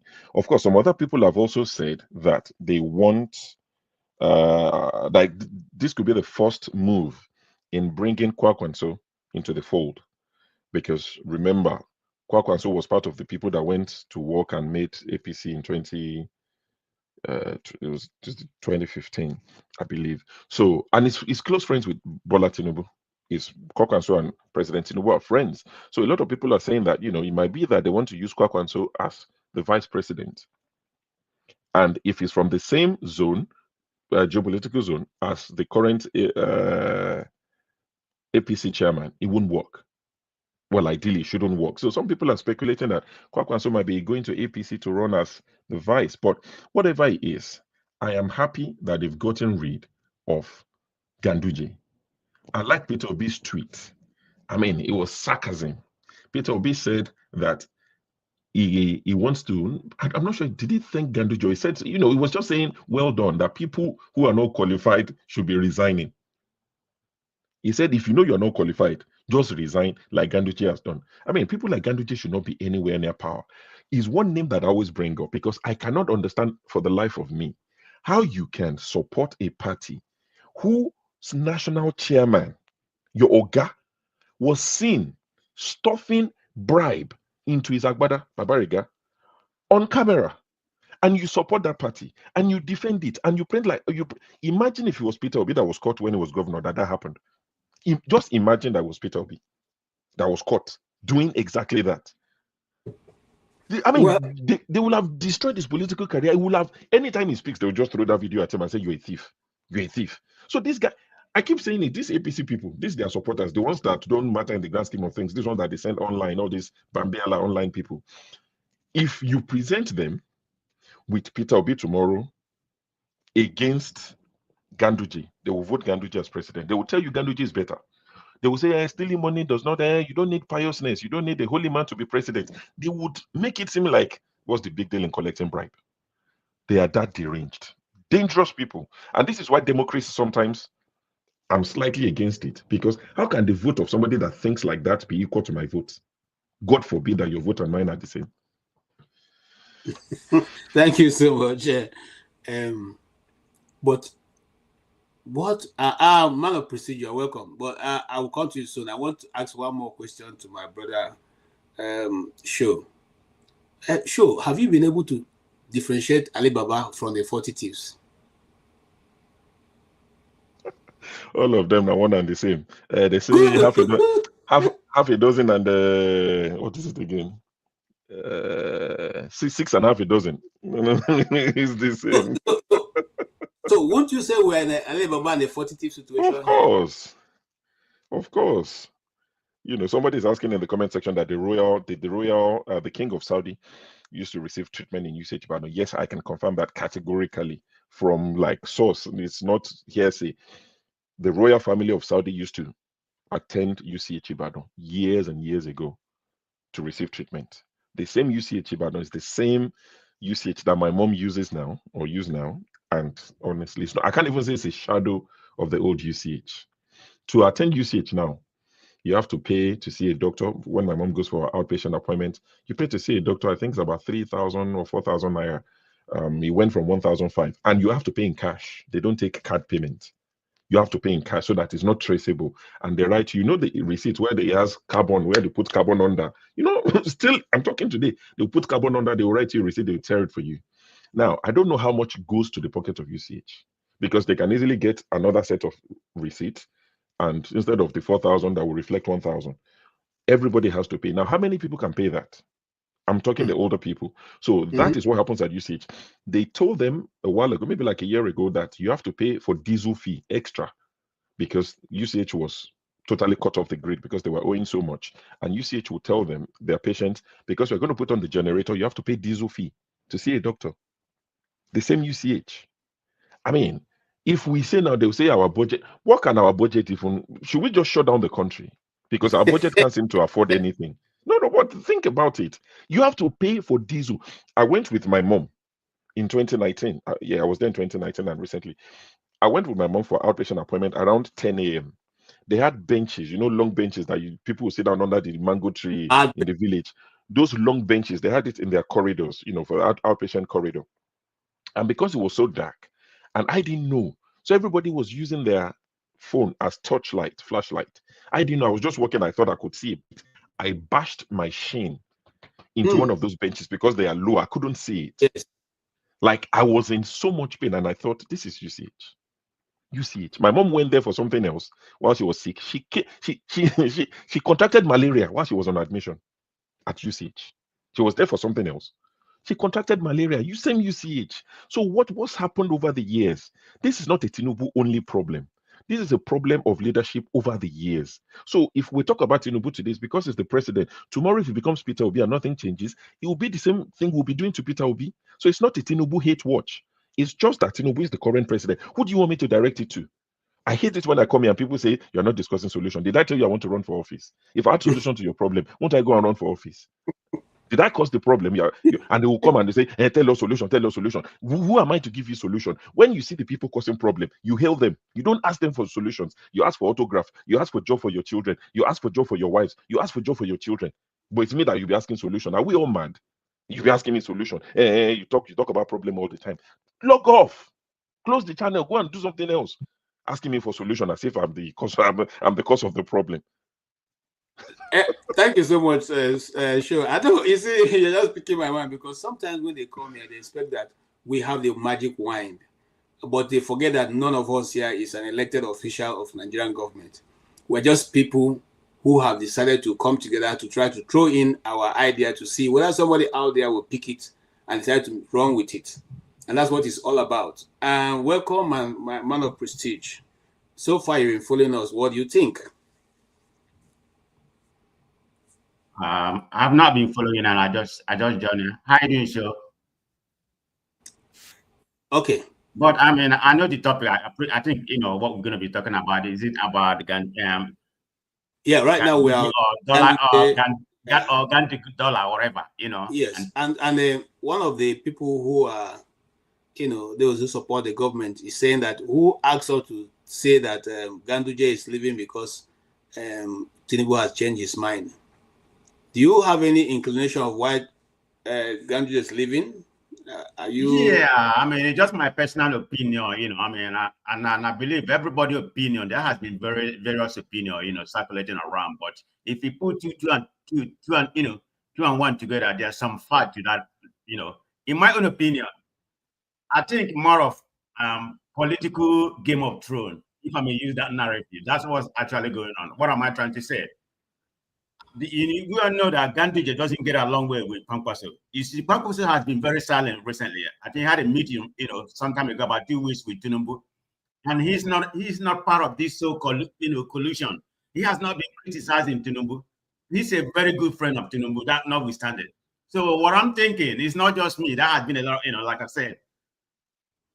They asked Ganduje to resign, so Kwankwaso will come in. And eventually, from what I'm hearing, Kwankwaso is going to become the vice president. You see, they already nominate, temporary chairman right now. So they might give the chairmanship to the northeast, and Shettima is going to, the way things are going on right now, you know, Shettima may not be the vice president. I don't see that. I think Tinubu is trying to send, you know, change his strategy because he exactly know what's going on about how the North. He probably think that he already captured the South, the Southwest. Southeast is a different thing. If Obi doesn't contest, if Obi contest, so he's speaking to the North. You see as much as he can get in the North because he's very popular. Let's just call it what it is. If there's a rare vote, Tinubu is probably about 80% underwater. I mean, this is my own opinion, okay? Maybe about 20% of the people, you know, will like him, you know, favor him and something like that. But the other 80% is probably underwater, like I said. So, but anyway, going back to what I think, they're going to bring Kwankwaso as the vice president to replace Shettima. Then give Northeast the chairman. So the main thing, he wants to win Kanu. You know how many votes coming from Kanu. So it might be something like win and lose because they're thinking that Bono State is not that important. I mean, the number from that place is not as big as Kanu. Probably the biggest or Lagos. I don't know which one is bigger, depending on how. I know they have more local government, but in terms of electoral number, they are very close to Lagos. They're two of the biggest. Some people say Kanu. So that is the permutation. And to be realistic, you may say Tinubu is a strategy or whatever. He knows what's going on. He has the intel. He has been disliked in the North to a certain degree. He's not going to get that kind of vote. So if he can capture Kanu, at least, in the Northwest, maybe somewhat little, get 25% in some other places, then capture the whole Southwest. People thinking that he already captured South. I don't know how far it is. I guess they're basing on the structure of the government. They're looking at the government as the structure. But that may not be the case. Look at what happened in Delta State. Okowa was the vice president to Atiku, and Obi won it. And we know Obi won River State and some other places. So that's the one I'm looking at here. I don't know how far this Game of Thrones is going to, in that he can win with this Game of Thrones he's playing. That's exactly what I think is happening. Everybody knows it. I mean, in my own opinion, Kwankwaso is going to join them. Sorry, just to talk about the numbers. I just saw an interview or a press conference by the Edo State governor, and he said there's 2.5 million votes coming for Tinubu in 2027 from Edo State. So Edo people, Edo no be Lagos. Edo don't do past Lagos. So only what happened during the past election. But anyway, let me wrap up on this particular point. Oh, sorry. So, and sorry, since you said Kwankwaso is going, I think that's why we've not seen Ovie. Ovie might become the SSA to the vice president. Ovie has been missing. So maybe he's doing underground work for his organ now. Okay, good. So KJ, like I'm saying, it's pretty much like, Gandida is being used, as a pawn in order to vote Kwankwaso. We know, like I said, he and Kwankwaso doesn't get along well. I know it's just the permutation. See which one is going to favor Tinubu, because actually Tinubu know that he's in trouble in the in the North. So he's going to try to capture as much state as he can catch. Is it the governor is going to be the structure? I mean, like we are sure everybody is scared. Where you and I, PNJ. The governors, the politicians are not the structure. The people are the structure here. It doesn't matter who is the governor of the state. If they want to vote for the president, they're going to vote for the president. So the governor, you being in charge of the state doesn't persuade the real people, which are called the structure. But in Nigeria, it's in a different case. They tend to look at the governors as the structure. But some of them last time wasn't the same. Didn't happen. A lot of the governors, wasn't the structure to make you the ruling party or whatever the APC win. So that unless Nigeria has woken up, which I don't know, they are still docile. This is where we are in Nigeria. So on that commentary, I'm done with this when it comes to this Ganduje issue. But that's what I think. Okay, thank you. I respect your view. Mr. Odi, you are welcome. And man of prestige, the man of prestige. The righteous man, my brother from Nigeria. Okay, let's go to you. Normally I will defer to the man in Nigeria because of his time, but I'm sure that Odi will make a quick comment and then we can come to the man, the righteous man. Hello, everybody. We're here for another therapy session. At least if we can't do anything, we can talk. Here, sure. And I agree with him when he says, when people keep asking, offer solution, like, well, at least I can talk. I'm getting frustrated about a few things. When you watch what's been going on in Kenya, what those kids did recently and the last time, and you also see, I think, what happened in Lome, right? We had NSAS, we had whatever Shore was playing with. I think we're just being manipulated. Obviously, I think Nigerian kids know Shore is manipulating them, right? At this point, it's part of the system. And this is the chameleon nature of so-called Nigerian leaders. And that's why personally, I know there has to be, the revolution I'm talking about can't be, we've been throwing out around revolution since 1985, it hasn't really happened. Ghana had theirs. Revolution is not the one Showore is talking about. It's a joke, right? Bringing us to talking about Kwankwaso. Kwankwaso has been part of the system. Anybody that hasn't seen that Kwankwaso is part of the system, I'm not sure what the movie the person has been watching.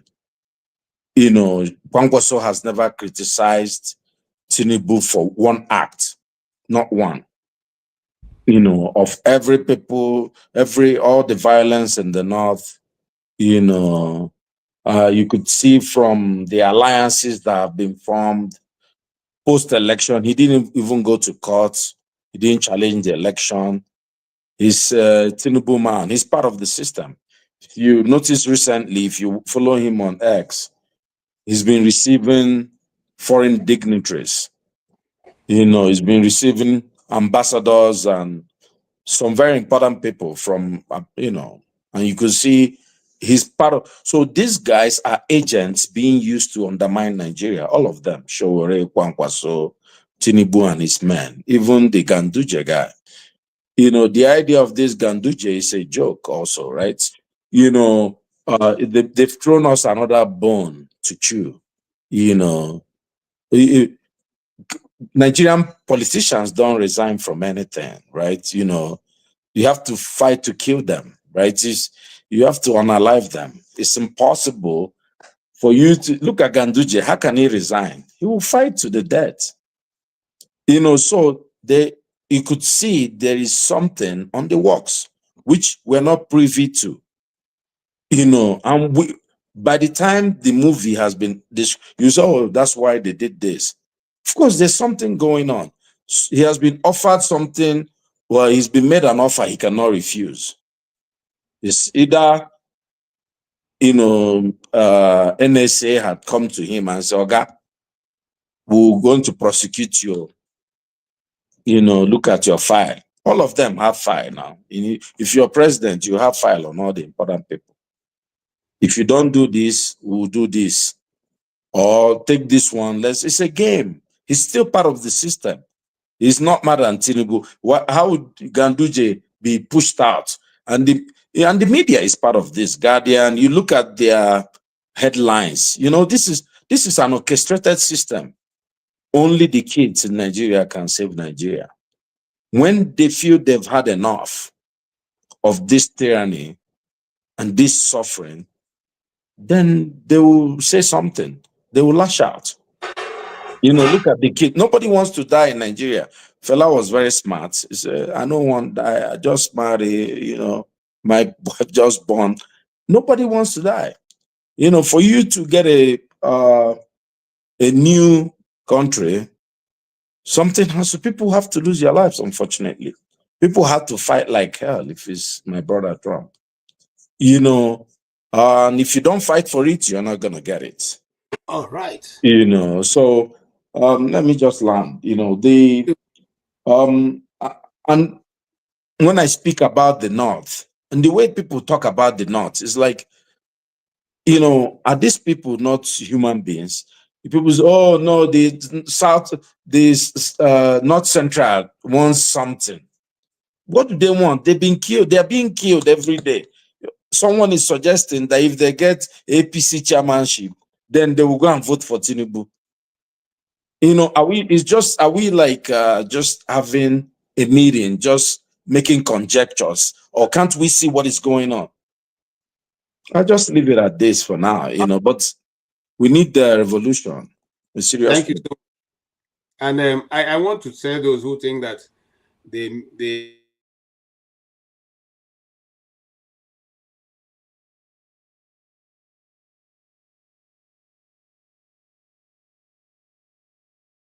You are muted, the Keja. We can't hear you. You're muted.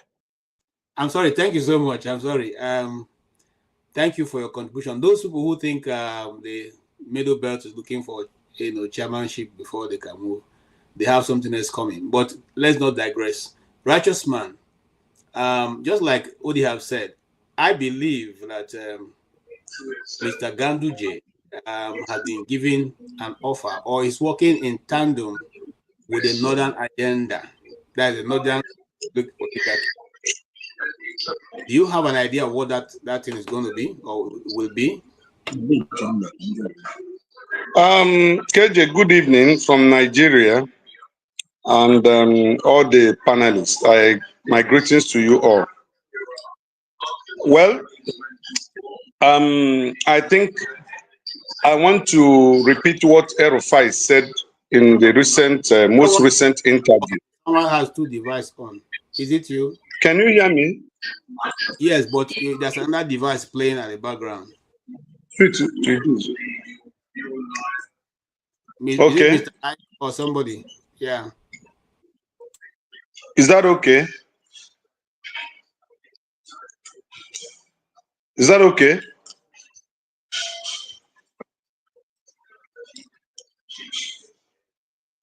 Yes, okay, so I want to refresh our memories to what Erufai said recently, and I think that is an envelope that was open to tell and to warn Nigerians of what they should expect in 2027.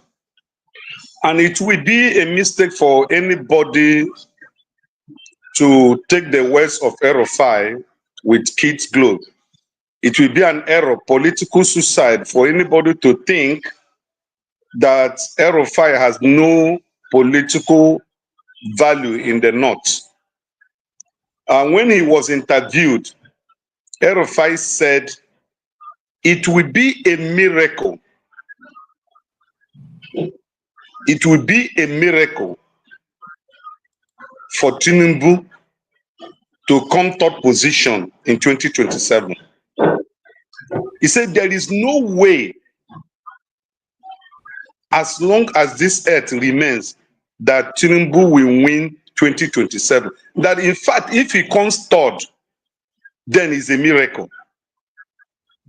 That statement is pregnant, and I think that statement is what people should look into and begin to watch out how things will turn.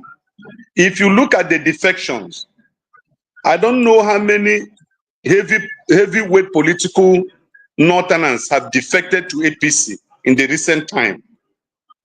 Rather, they are congregating together. Even those who are in APC, Ndume said they are still part of the coalition. And the former special assistant to Mr. President, who was architect to mobilization of the youth, when he was interviewed recently, also said it that he is not leaving APC, but he will be in the APC and be working against the re-election of Tinubu 2027. So from all these statements, I want to believe that the North, whether the Middle Belt, whether they call North, they have made up their mind.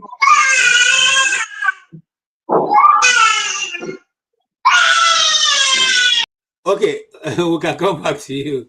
All right. That's the problem we're having doing this in the house. Okay. Mr. Yes, are you back? Okay. If you are back, you can conclude your. Yes, you can conclude. Go ahead, man of righteous man. Can you hear me, righteous man? Okay. So, yeah, I can hear you. Sorry, my boy just came in. Yeah. Okay. So, what I'm trying to say is this. With all that we have on ground today, with the economy, with insecurity, you know, you have heard how many Nigerian soldiers were ambushed and deleted by the terrorists. And we're not even sure if that number which they have given to us are accurate. You know, it might not be accurate because when the government tells you 10, it could be 20 or 50. But you see what is happening. You see the bomb explosion in Imo State that killed a lot of people. You see what the terrorists is doing in Enugu State. So the condition of Nigeria today, especially economically, is not telling well that Tinubu will win 2027. And I'm one person that believes that no matter how the APC try to rig 2027 election, it's not going to work. While I try to round up, let me remind us again the interview granted to P2B. P2B said after 2027, he will not contest for any electoral position in Nigeria again. They asked him why. He said by that time he will be 70-something and he will be retiring to rest, which means indirectly or logically, he has accepted the 4 years tenure, and after it, he hand over to the North. So we're going to see a lot of things that are going to happen, but the greatest surprise that shocked the marrows of Nigerians yesterday was Fubara. How Fubara betrayed millions of Nigerians, sold himself out like a porridge of yam to Wike and to Tinubu. I don't know if you have seen it online, the kind of conditions he agreed upon so that he would be reinstated as governor. He will not contest for second tenure. He will not appoint, elect, or appoint any person that will contest for chairmanship of local government. The House is not going to nominate anybody. The commissioners, every other person will be will be nominated by Wike. And that is a betrayal of trust, betrayal of love that Nigerian people, irrespective of tribe, religion, and party, gave to him, supported him. So many people even lost their life because of Fubara. And we just woke up yesterday to hear that that man has betrayed the Nigerian people. So that is the major news. And Wike selling 3.6 billion plot of worth of land to his own son. I think that's what we have on ground today in Nigeria, and it's very fundamental. The resignation of Gunduje is not actually raising an eyebrow because everybody knows that the Northerners will fall back to their coven at the end of the day and achieve what they want to achieve. Thank you.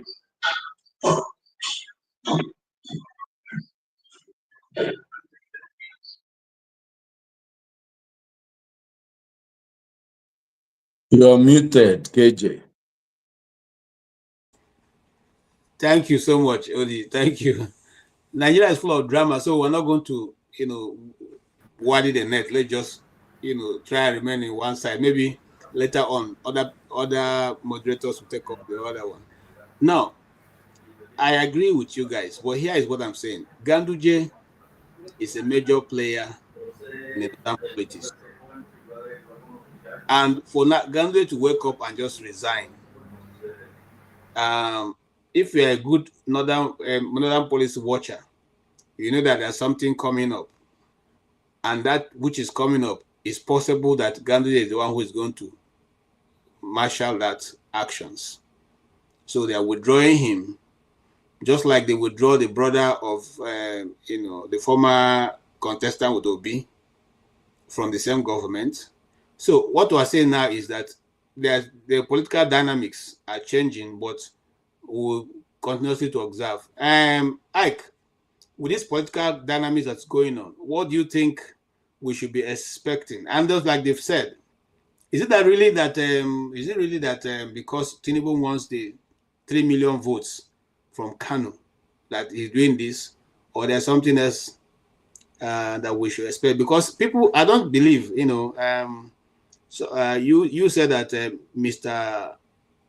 El-Rufai is not a pushover, but government power is more than what El-Rufai can muster. Government power is much more stronger.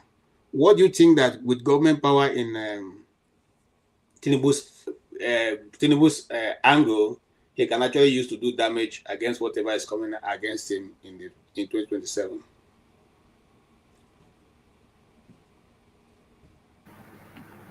Yeah, good morning, good afternoon, good evening, everybody. My brother, righteous man in Nigeria, God bless you. Are we talking about Ganduje resignation or what? Because I didn't start with you. I don't know what is on the plate. Ganduje resignation. We also discussed the Peter Obi's issue. We have discussed Yaya Bello's hospital, applying to go abroad to go and have a medical checkup because he's not feeling well.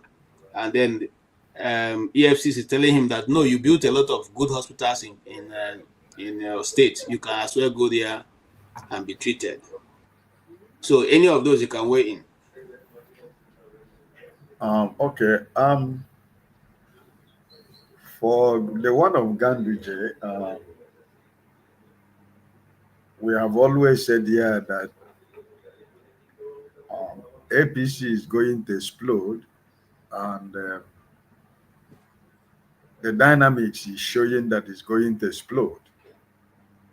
But the explosion is, we don't know how far it's going to go. We don't know who people who are going to become the victims of the explosion of APC. The power play that is going to happen in APC this is just the beginning.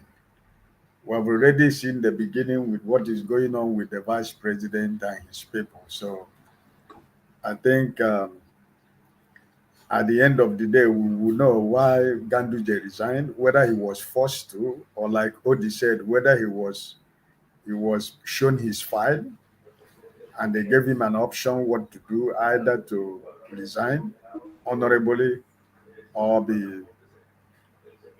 your two hands go at your back with EFCC. So we don't know actually which one is it, but time will tell. But I think that everybody who is a political commentator who honestly want to judge what is going on in Nigeria, Tinubu and the APC, they are working on the platform of fear to lose 2027. Everything is it that is going on is about just know that the running of government has ended. The man is in a high mode for 2027. So there is no more government in Nigeria for now. It is about 2027. So they are in the fear mood. All this initiative that they are doing is just they know that what is coming for them in 2027, as long as we are alive, is going to be bigger than them in 2027. We have always said here, I've always said that 2027 is between Nigeria and APC. And whatever rigging they want to apply in 2027, Nigerians are going to rig higher than what they want to plan to rig. And every other person anybody who tried to rig, Nigerians will rig the person. This is what I think 2027 will be. So I'm not surprised what is going on, what the political play that is going on with APC right now. I'm not surprised. I am expecting more I am expecting more, explosive things to happen. So it Okay. is what it is. All right.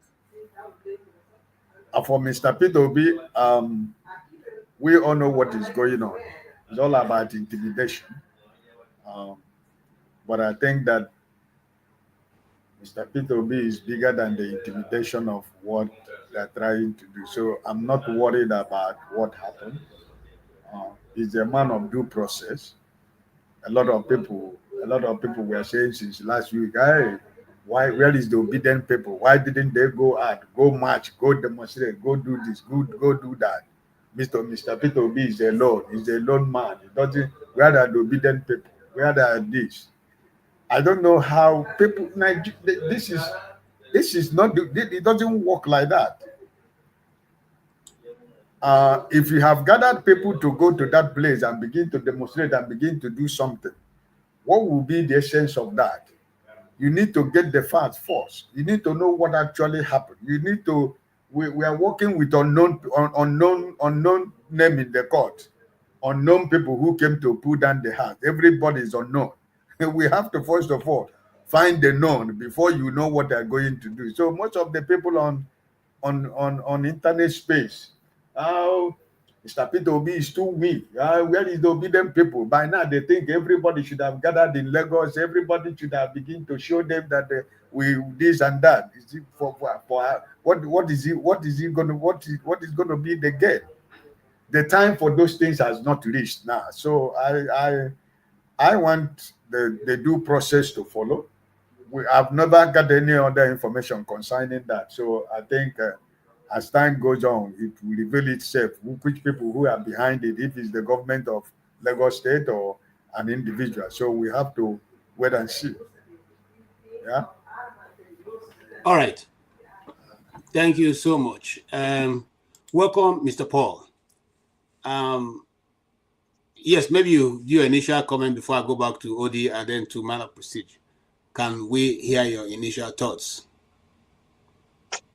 Well, I think I listened to what you guys were saying initially, and Nigeria just keeps disappointing me. When I see the other day some funny thing that I see online when somebody talk about 30 million and $5,000, that I see all this debate here and there.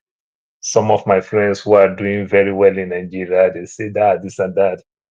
I just laugh over it, and it makes me laugh. And I asked my friend, one of my friends, I said, how many companies will you even work before they will even pay you your retirement package of 30 million? Before you want to take your 30 million to compete with somebody who make $5,000 a month. That is the Nigeria for you.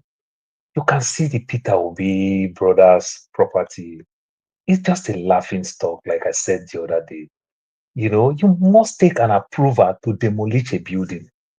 You understand? So even though if a court even grant you order, you understand the city still need to look. There's another property on the side. There's another property. What are the hazard, the danger? What are the process these people went through, even when there's a court order? Because court can give order. You understand? But the city and the city code, I can't just stand up in my back house and go say I want to put a swimming pool in my back house. You and I know how much approval we need to get to put all that type of thing. Because the city even use it to do so many things, to generate revenue, to fight crime. When they want to fight crime, they say, oh, the person is in the house. They know the master plan of that house. They know everything about that house, how to go about it. Must we do politics with everything in our life? You understand? Must we do politics with everything? It's a laughing stock. How do you think people will do business? My brother, look, let me tell you. That's why oftentimes you see any multinationals that come to do business in Nigeria. What do you hear? You hear that, oh, it take MTN 25 years to make their money in Zimbabwe, but it take them 5 years to make their money in Nigeria. Because they know it's a volatile place. So they do everything possible to take advantage of the people to make their money as soon as possible. Because they never see a long time, because they know these people, our policy change like weather. You understand? And we cannot grow. So you cannot get the best to come. Jokingly, like you say, go to places like other South Africa here. some other country. You see McDonald's there. McDonald's can be in Nigeria with our population. As Nigerians, we like life rich, as we like enjoyment rich. You understand? When Burger King want to KFC came to Nigeria, all their chicken, they are buying it in Obasanjo's farm because it was during Obasanjo era, they approved. So the only way to buy chicken now is Obasanjo's farm. This is laughable.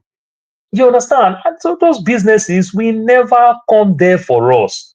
You know, when you don't create an enabling environment for business to strive, it's just laughable. They would look at Yaya Bello. You know, if some people want to play our local politics again, they will laugh. They say, Akpabio built first class hospital, the wife go abroad.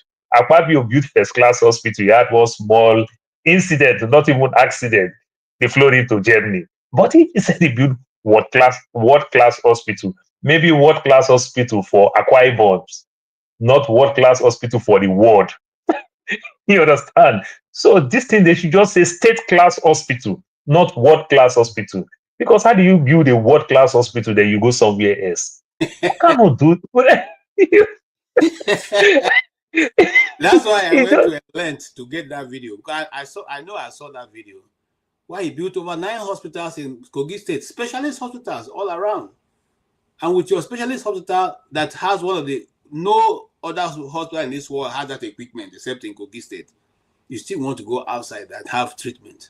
What kind of I have my elder sister, one mother, one father, come to the US all the time. Like travel, US, Canada, UK, whatever. You see all these people who have money in Nigeria, when they come here, when they go back, just to go intimidate people, like they come to enjoy life here. My brother, all of us that have friends and family who come to America, come to the UK and go back, that they domicile in Nigeria, let us tell ourselves the truth. Morning, afternoon, night, now the same fufu, eba, rice they chop. None of them they eat this burger. You understand? But they can't do without coming. Then when they come here, even when you want to go spoil them with something different, they say, I beg. Don't come spoil my belly. I beg, go cook soup for me. Oh, I don't get this thing for us. These are the things. Nothing really changed. Like you want to explore, you want to do anything. But they can't do without not traveling. They're so used to it. They so program themselves like their children, their everything. They put everything here. They prioritize the West so much. You understand? Maybe because of the infrastructure. I don't know. Why don't you put those infrastructure there in Nigeria so that you can enjoy that thing? Because after all, when you come to the America, you still eat the eba, the fufu, the rice, the edikaiko, the everything.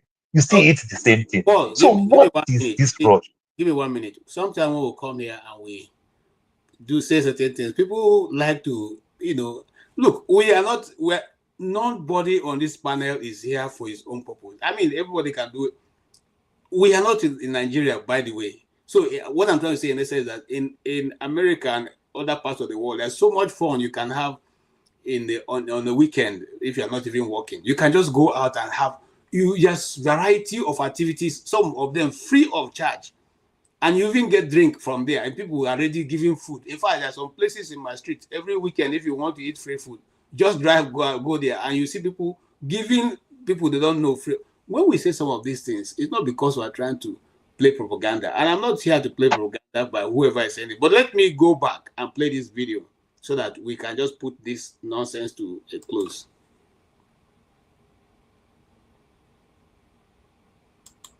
The other machines can actually utilize about 2,000 liters of helium, but this one just about 900. During a conference call with the manufacturers of the Signal Prime MRI equipment, the makers confirmed that the MRI machine installed at the reference hospital, Kene, is the first of its kind to be installed in sub-Saharan Africa. His Excellency Alhaji Yahaya Adoza Bello has been very ambitious and very decisive in equipping this hospital. So when I told you that this is the best hospital in Nigeria, in Africa, most have not been to other parts of Africa, it could as well be the best in Africa, I was not mentioning words. This here is a Revolution Magma CT scan machine, 128 slides, top notch, high-tech equipment, cutting-edge technology, betting here, just like the MRI machine. From the radiography unit, we move to the game-changing oxygen production unit. This is a plant that helps us to generate our own medical oxygen, you know. And Okay, so when we say that Yahya Bello built a world-class hospital, please tell me where we're exaggerating. Is that not what the architect is saying there? Is that not what he's saying there? That this is one of the best in West Africa, in fact, in Africa and the world. You want me to play the whole video? Because no. There's, look. When we come here, nobody is here to doesn't it make you sick? Please, my brother, stop playing that video. Really, like it's a shameful video. Really, And when I hear, you see, the journalist they brought is their hatchet man, BKO. If you watch, BKO is the hatchet man for APC. And their propaganda. He's the one that predicted Fubara's removal before it happened. This is the same cartel. He claims to, I listen to BKO. He claims to know everything. Probably he does know everything. You have a CT scan machine, and then your hospital is not the best in the whole world. It's a joke. It's just an X-ray, right? You get an X-ray machine, and then, let him go there now. Let the CT scan just fix his malaria. Even malaria, the CT scan can't treat. Look, why this? Many times, I really want to talk about maybe other things, but since you brought it up, the EFCC that is asking him to go to Kogi State to be treated. Have they arrested him? It's a joke. They're all in cahoots. It's the same APC people. They're playing it. Look, every week, I can tell you, they have media men. What do we give them this week? This is a joke. This is EFCC, who have President Tinubu or whoever he is, congratulated what's his name? The former Kogi State governor, Yahya Bello, on his birthday. This is a man that stole money that we should be arresting. If Yahya Bello wants to go abroad, he will go abroad. And he will finally, this one is just a distraction. He's a young guy. He doesn't really need to go abroad. I'm sure he doesn't have any serious medical issues. This is another bone that they are throwing us. And someone mentioned Fubara. What's his name? Righteous Man. And the way he talked about Fubara, like Nigerians we are all crying for Fubara. It's a joke. Fubara and Wike rigged the election in Rivers State. They are the same ilk. These are the same people. Trying to separate Fubara because some job boys that he gave money were jumping around. Fubara is our this. They started singing songs. They have different versions for Wike and Fubara. This was a soap opera for us to watch and enjoy. But it's not a serious thing. Really, Fubara is a thief like Wike. They stole together. Two criminals who went to steal. And then people are saying, oh, Fubara is our own because he's now opposing Tinubu.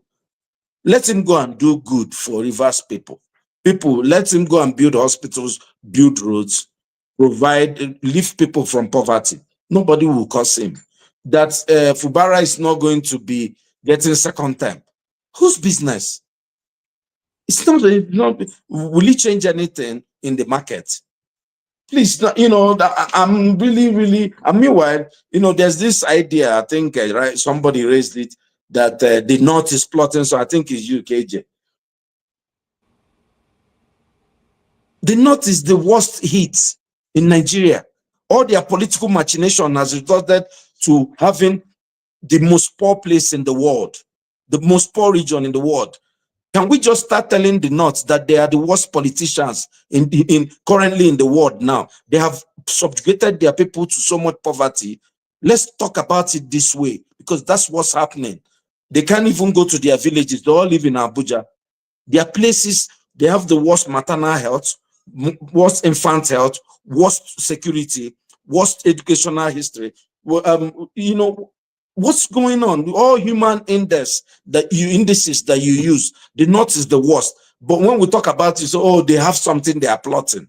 They are plotting nothing. They are plotting to put their people in more poverty. My brother, let's talk about it and say the truth. Okay, thank you so much, Paul. You can conclude your take. I think they just spoke my mind and every other thing. So it just kind of laughable when you see the Fubara thing. Where does people, where do we start doing things that we don't even put human face to things? You know, my father of blessed memory, some parable that my father gave, they make me laugh a lot. My father said, oh, when small pikin tell old man say they lie, now that pikin everybody could blame, say they don't train them well. You know, when a small boy laugh, smile when old man lie, now the old man will take your own mouth, say, this one catch me for this one. But when you look at Wike-Fubara, you just ask yourself, where is common sense in this thing? This thing that you are doing, where is common sense?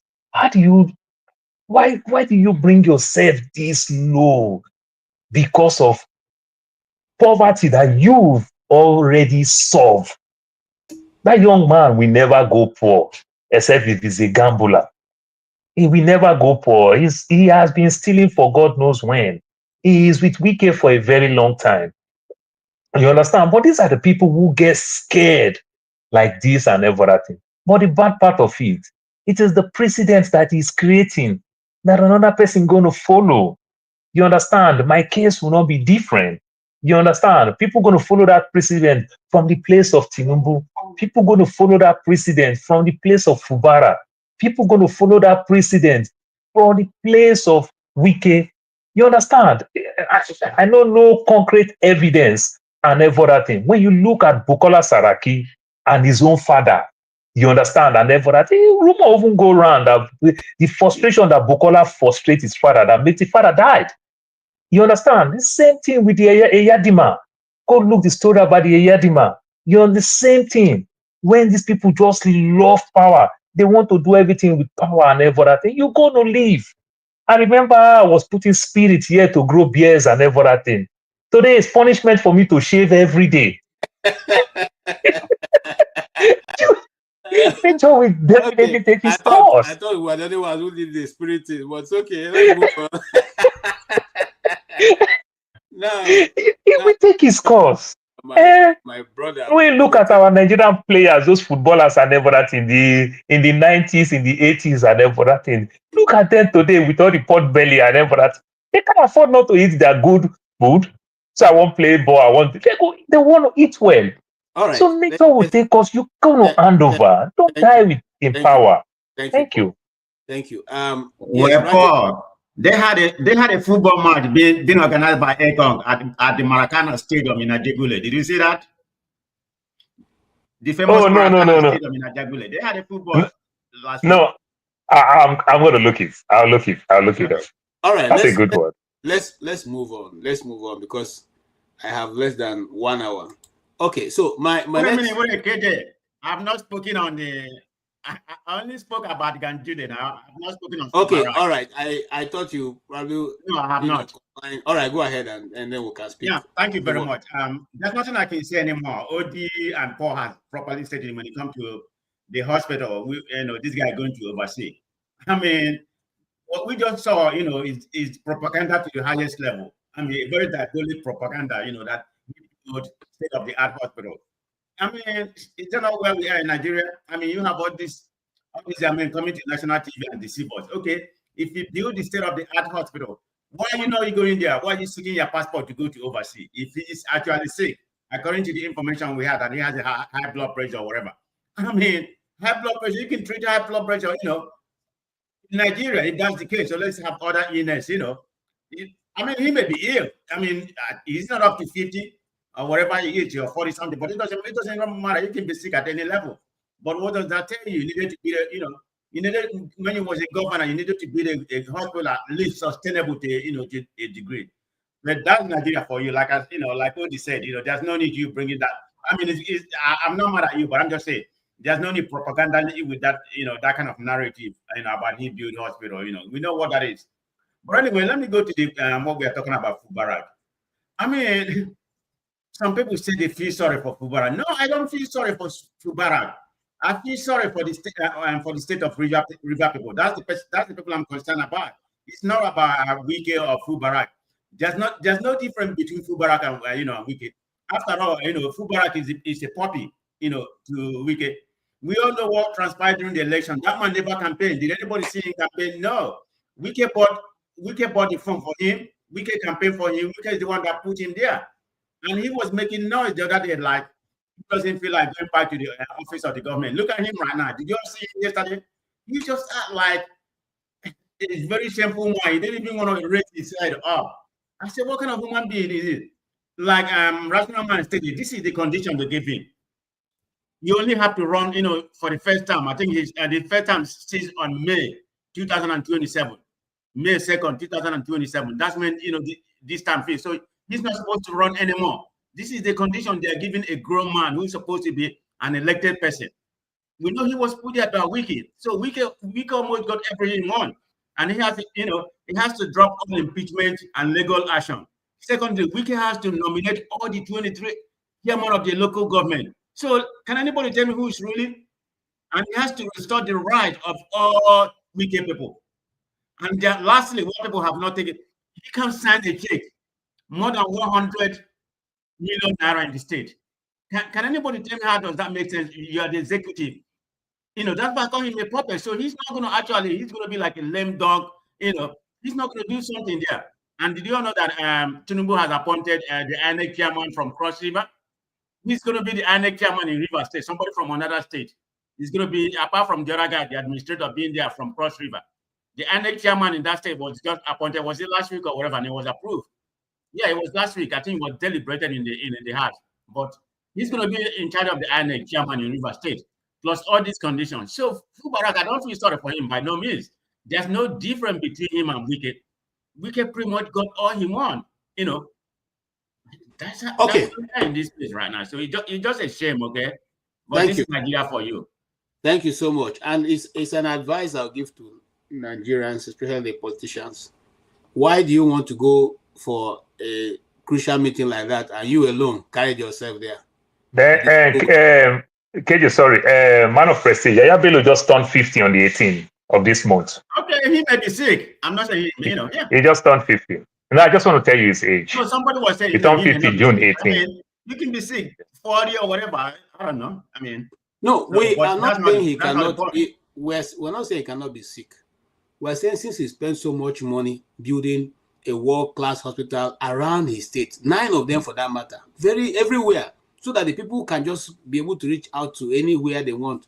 They have, he too should use that opportunity. We know that eventually he will be given the clearance to move abroad, but at least if we begin to push back a little bit all the time, probably Nigerians will get the stamina to be able to stand and tell their leaders, no, this will not work. All right, having said that, I want to quickly move on to discuss the issue of Mazi Nnamdi Kanu and the ruling that came from Kenya's court. Now, here's the takeaway or the high points of that ruling. The key points of that ruling is that an extraordinary rendition declared illegal. The High Court of Kenya ruled that the adoption and the forceful transfer or extraordinary rendition of Nnamdi Kanu from Kenya to Nigeria in June 2021 was unlawful and unconstitutional and a gross violation of his fundamental human rights. Violation of rights. The court all found that Nnamdi Kanu, who lawfully entered Kenya, was adopted in Nairobi, held incommunicado for 8 good days, tortured, denied food, water, medication, and legal representation. This act were declared a breach of his rights under the Kenyan Constitution and international law. The government also was held to be complicit in this by the judge, Justice E.C. MWITA, held that the operation carried out without knowledge knowledge, complicity, and trace tactical approval of the Kenyan government and its security agencies, dismissing the official denial that they were not involved. In other words, simply saying that you guys were all in cahoots with the Nigerian government to do this. The court awarded Nnamdi Kanu 10 million Kenyan shillings, about 121.9 million naira, as a general damage for the rights violation and ordered the Kenyan Attorney General to pay the cost of this petition and interest. In other words, he should pay also the legal fees for this case. No criminal commitment in Kenya. The judge also affirmed that the Kanu committed no crime in Kenya, and there was no legal basis for his arrest, his detention, or removal. The court rejected the argument that he was a prohibited immigrant or a subject to deportation order. In other words, he was not found to have committed any breach of the law in Kenya, and consequently, also this, in other words, in summary, the Kenyan government is held liable and have been ordered to pay 121.9 million naira to Mazi Nnamdi Kanu. Gentlemen, with this judgment, how does this juxtapose what's going on in Nigeria? Since now that the court in Kenya have held that this is illegal, illegality upon illegality, and there's a term in the law that says you cannot place something on nothing. If the Kenya, if Nnamdi Kanu presents this version or this ruling in Nigerian court, does it have any implication on his case? Yes, Odi. Hi, thanks for giving me the opportunity to speak again. I think the Nigerian judiciary should be parallel to the Kenyan judiciary. Nnamdi Kanu's case has already been ruled. Our Supreme Court has already been ruled that you cannot put something on nothing, that he cannot be tried in Nigeria. It's just a joke that there's in America, there's something called double jeopardy, right? That's what he's suffering, essentially. You can't be essentially acquitted by a court and be picked up by a court of a lower jurisdiction or similar, power, right? And that's what's happening. What the Kenyan court is saying is what our Supreme Court has already said. It's just that this is a political case at this point. It just reminds me of what that fool, that is now doing coalition. What's his name? Attorney General. That one that felt, the cabal man, that felt he was bigger than life. Malami. And this is, you see all these people in Tinubu's government. Tomorrow they will be on the other side screaming. Malami is there now, crying like all of us. Malami went and made a broadcast in Hausa language. Is that, it's like when the night Obama killed or unalived, Bin Laden, and he came to make announcement to the American people. That's the enthusiasm. He came in Hausa, essentially addressing the North that they have captured their biggest enemy, not knowing that the person they are talking about as an enemy is the person that is redeeming their lives, trying to redeem them from the people oppressing them. But, human beings are fickle, especially, what happens over there. For me, I think if you understand at least contemporary politics or history, contemporary, and then history, you understand that Nnamdi Kanu is going to be released. The handwriting is on the wall. I think whoever is making the deal has already made the deal. My concern is what he does when he's released. Because, no matter what anybody says, he has been essentially deified, right? By all his struggles. He has gone to prison. He's now like a real freedom fighter. So he's respected by his people. The question is, what is he going to use the freedom for? You know, if you see somebody like Obasanjo, when he came out of prison, he did a lot of good things in Nigeria. Then he forgot and was trying to fight for third term and scattered almost everything he did. So what will Nnamdi Kanu do? There's no question. You can mark it down. Between this June and next June, Nnamdi Kanu will be free. There's no even, it may even be before December. There's no question about that. But what will he do when he's freed? And I don't think anybody's going to look at what happened in Kenya. His wife probably will collect the small money they are giving him in Kenya and maybe help their children and pay legal fees, or if it's whatever IPOP group that is filing the case. At least he's also saying that they did this guy injustice. Well, I hope when he comes out, he will remember all these things and make the right decision, so that we will not be talking about him again, like we are discussing all these other politicians. Thank you. Thank you so much. Mr. Ike, I don't know, but okay, let me not ask any question. Go ahead, Mr. Ike.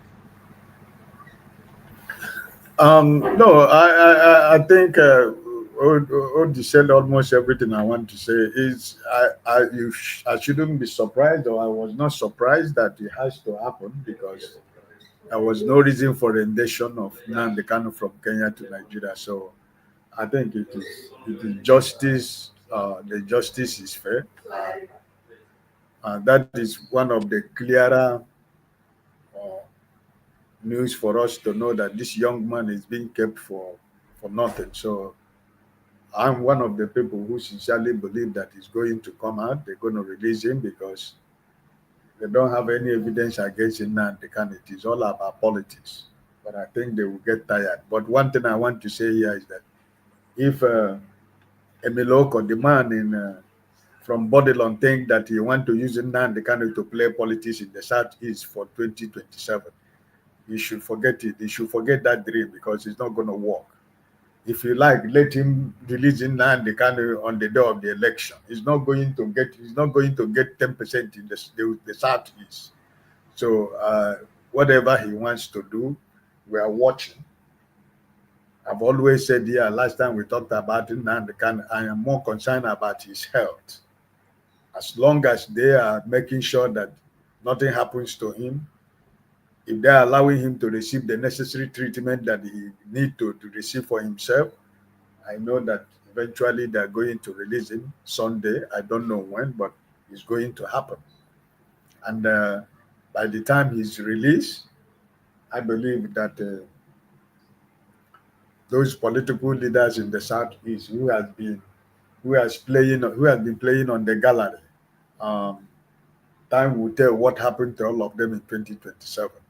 I saw your brother Ojus Okale the other on a video where he's screaming about APC, that these people are sharing dollar, that the economy is bad. What are they doing? He's going to leave APC. He's going to fight against APC if they don't stop. The cry is not yet. He himself is a criminal also. The whole money of other state, he stole the whole money of other people. So is he a saint? No, it's not a saint. But you see, everything will come back to everybody.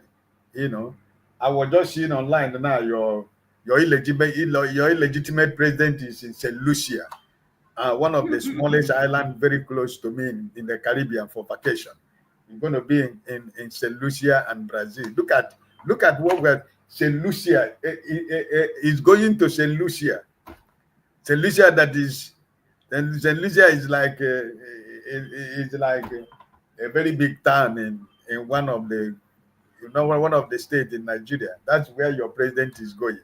They want to go, the money they have taken, they want to go and bank into St. Lucia so that nobody will find out. From there, you go to Brazil. That's the country we have. Do you have a president, even in the midst of all the whole crisis going on in Nigeria, is going for vacation? He was in Lagos for how many days during the Salah? Was that not enough for him to rest? This is my brother. It is what it is, but I am believing that how many Nigerians that still remain in 2027 is going to be between them and Nigerians. So my prayer for Nnamdi Kanu that they continue to allow him to receive his medical treatment. That is my most concern. But Okay. if for his release, I'm very sure that he will be released. Thank you. Thank you so much. Man of procedure, I'm going to ask you this question. What will be the potential impact of this Kenyan High Court ruling on the Nigerian judiciary? Do you see it putting pressure for them to do the right thing, or does it seem to, some people will say, just like Nigerian politicians will say, nothing concerns them with outside of whatever the world thinks. This is Nigeria. They will do what they want to do. Thank you very much. Well, Mr. Ike, I was gonna ask Mr. Ike. He's very close to you. I think Mr. Ike has been there. I think it was last month. I mean, some time ago, he said he was going there, but I haven't said that. I was wondering whether Mr. Ike, didn't go and visit his president and enjoy with him, and party with him. That would have been a good thing. Just to party with him, see him, yeah, the little chimpanzee. That's what I call him. But anyway. Having said that, it's a good question you asked me. So let's put this in context. On the 21st of June, 2021, that's when Nnamdi Kanu was, abducted, and rendition, which is my own opinion. A lot of legal scholars, even the Nigerian Supreme Court, has stated that it's unlawful and unconstitutional. The rendition abduction of Nnamdi Kanu from Kenya. Everybody knows it. The court has ruled. And now the Kenya government has ruled again and awarded him 120 million naira, I think it was 10 million Chile. So I didn't even know their currency is way not even close. How many times higher than better than Nigerian currency? Yeah, it is. You're comparing 10 million to 120 million. You see where we are? I mean, we are just the problem I have with Nigerians, and you say I shouldn't come here and criticize them. Even after I support the tax bill to a certain extent, we're going to talk about that. But we are just low in all ramifications. Anybody here can go and find out. Nigeria ranked at the lower bottom, and Democratic Republic of Congo in terms of electricity. Nigeria ranked at the bottom in the whole world, global ranking. Nigeria and Democratic Republic of Congo ranked at the bottom, and about 90% of the world has been electrified. Has electricity, 90-something%, I think 91 or 90%. But we don't have any, we rank at the bottom with Congo in the whole world, not just in Africa. So this is where we are. Nothing is working in Nigeria. We come here, we call ourselves giant of Africa. Maybe some people will do, some people will keep on praising the government, but I'm going to come here and criticize them every day until they start doing the right thing. I mean, they do the right thing, I would say, yeah, this is right. But their right is too little. It's not helping the Nigerian people. But anyway, going back to this question you asked me, what are the implications? In my own opinion, there has to be a lot of implications. For one, it's going to send a precedent in the ruling in Nigeria about the rendition, because that's exactly what Kenya has ruled, and everybody knows it. Secondly, it's going to amplify the human rights concern in that country, and international pressure and diplomat, because you have a ruling in Kenya and Nigeria has already ruled, and the place you abducted this man has ruled that everything you did, the rendition, abduction of Nnamdi Kanu was illegal. Yes, it's definitely going to have a lot of implications, But Nigerian judiciary, we know how they are. But I can't see why this will send a precedent when it comes to Nigeria. Let's just stick in Nigeria. I mean, because the lawyers will use this as a precedent, to do their closing closing argument. I don't know if they have done that already, but not yet. They should use that. I mean, it's big. It's a big ruling, in my own opinion, regardless of how Nigeria doesn't have a judiciary. They don't function. I mean, everything is, they just take it how it is. But I believe it's going to have an effect, not just in Nigeria. It's going to be an international pressure, because in terms of human rights violation, really amplify it. So that's the way I see it. Even at all, and it's going to be probably potential for appeal or retrial later. That's what it's going to. That's how it's going to lean. Definitely, it's a good ruling for him. That's why I see it. All right. Thank you so much. I appreciate your contribution, Mr. Paul. You don't follow the thing now, so give us your own. Yeah. You see, they say the day you start supporting APC, that's the day you start making all type of mistake. Not technical mistake, you start making blunders. Nnamdi Kanu has been winning in court. Everything, the way you detain this man, Yaya Bello, so many people who have cases. They just go there, they go do 1 week, 3 days, 2 days, 1 day. They come back and they leave the remaining one in court. This one for 2 presidents and everything. They are making nonsense of themselves. Add to the international community. And I said this thing, that's why we will never get the right people to come do business in our country. When we keep ignoring that, then you talk to senior lawyers in Nigeria. When you see some of them talk, they'll say, I think this thing we should just talk to your Igbo people. Let them treat this case like a political case and everything. Let them treat. Come on. You see the way Trump is going and everything. He passed one type of executive bills. People will go to court. He will still follow. He will try to appeal. But first thing first, you will follow the court order first. If you want to appeal, it's your right to appeal. But follow the order. Nnamdi Kanu has been winning. There are so many things that Nnamdi Kanu may do that I don't support. You understand? But it's just hard for me now not to even support Nnamdi Kanu. Because for me not to support Nnamdi Kanu, it's making me look like an APC. You understand? It's like I'm eating my own vomit. I don't understand. These are the things that make Nigeria started applying for visa to the UK. Remember the story of the Umaru Diko? That's how it started. You understand? Same thing again. They keep doing all those things. I don't understand the type of people that we are. At a time, even Nigeria, that you don't even need visa to go to Ghana. Ghana deports 700 and something Nigerians. And everything. Why do we do things the very wrong way? Because somebody want to feel big. Somebody want to be big man. Somebody want them. If you punish Nnamdi Kanu tremendously, and you strongly believe that you're going to get vote there if you release him the next day. Even the Orji Kalu who is saying all this nonsense. You understand? When you see that crisis that happened in the north, some time ago where they buy some of our Igbo brothers in the north. The same thing happened in Aba. Orji Kalu come, he say our people with the northern, they have very good friends.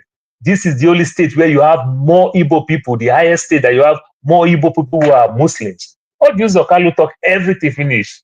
But when he was leaving, he did like this. and they follow. And they follow. So these are the type of thing. We cannot be playing all this type of thing. Let the young man go. You understand? You're going to win some and you're going to lose some. You understand? Play politics like sports. It's a sportsman game. I have a right to criticize, but not to mean evil.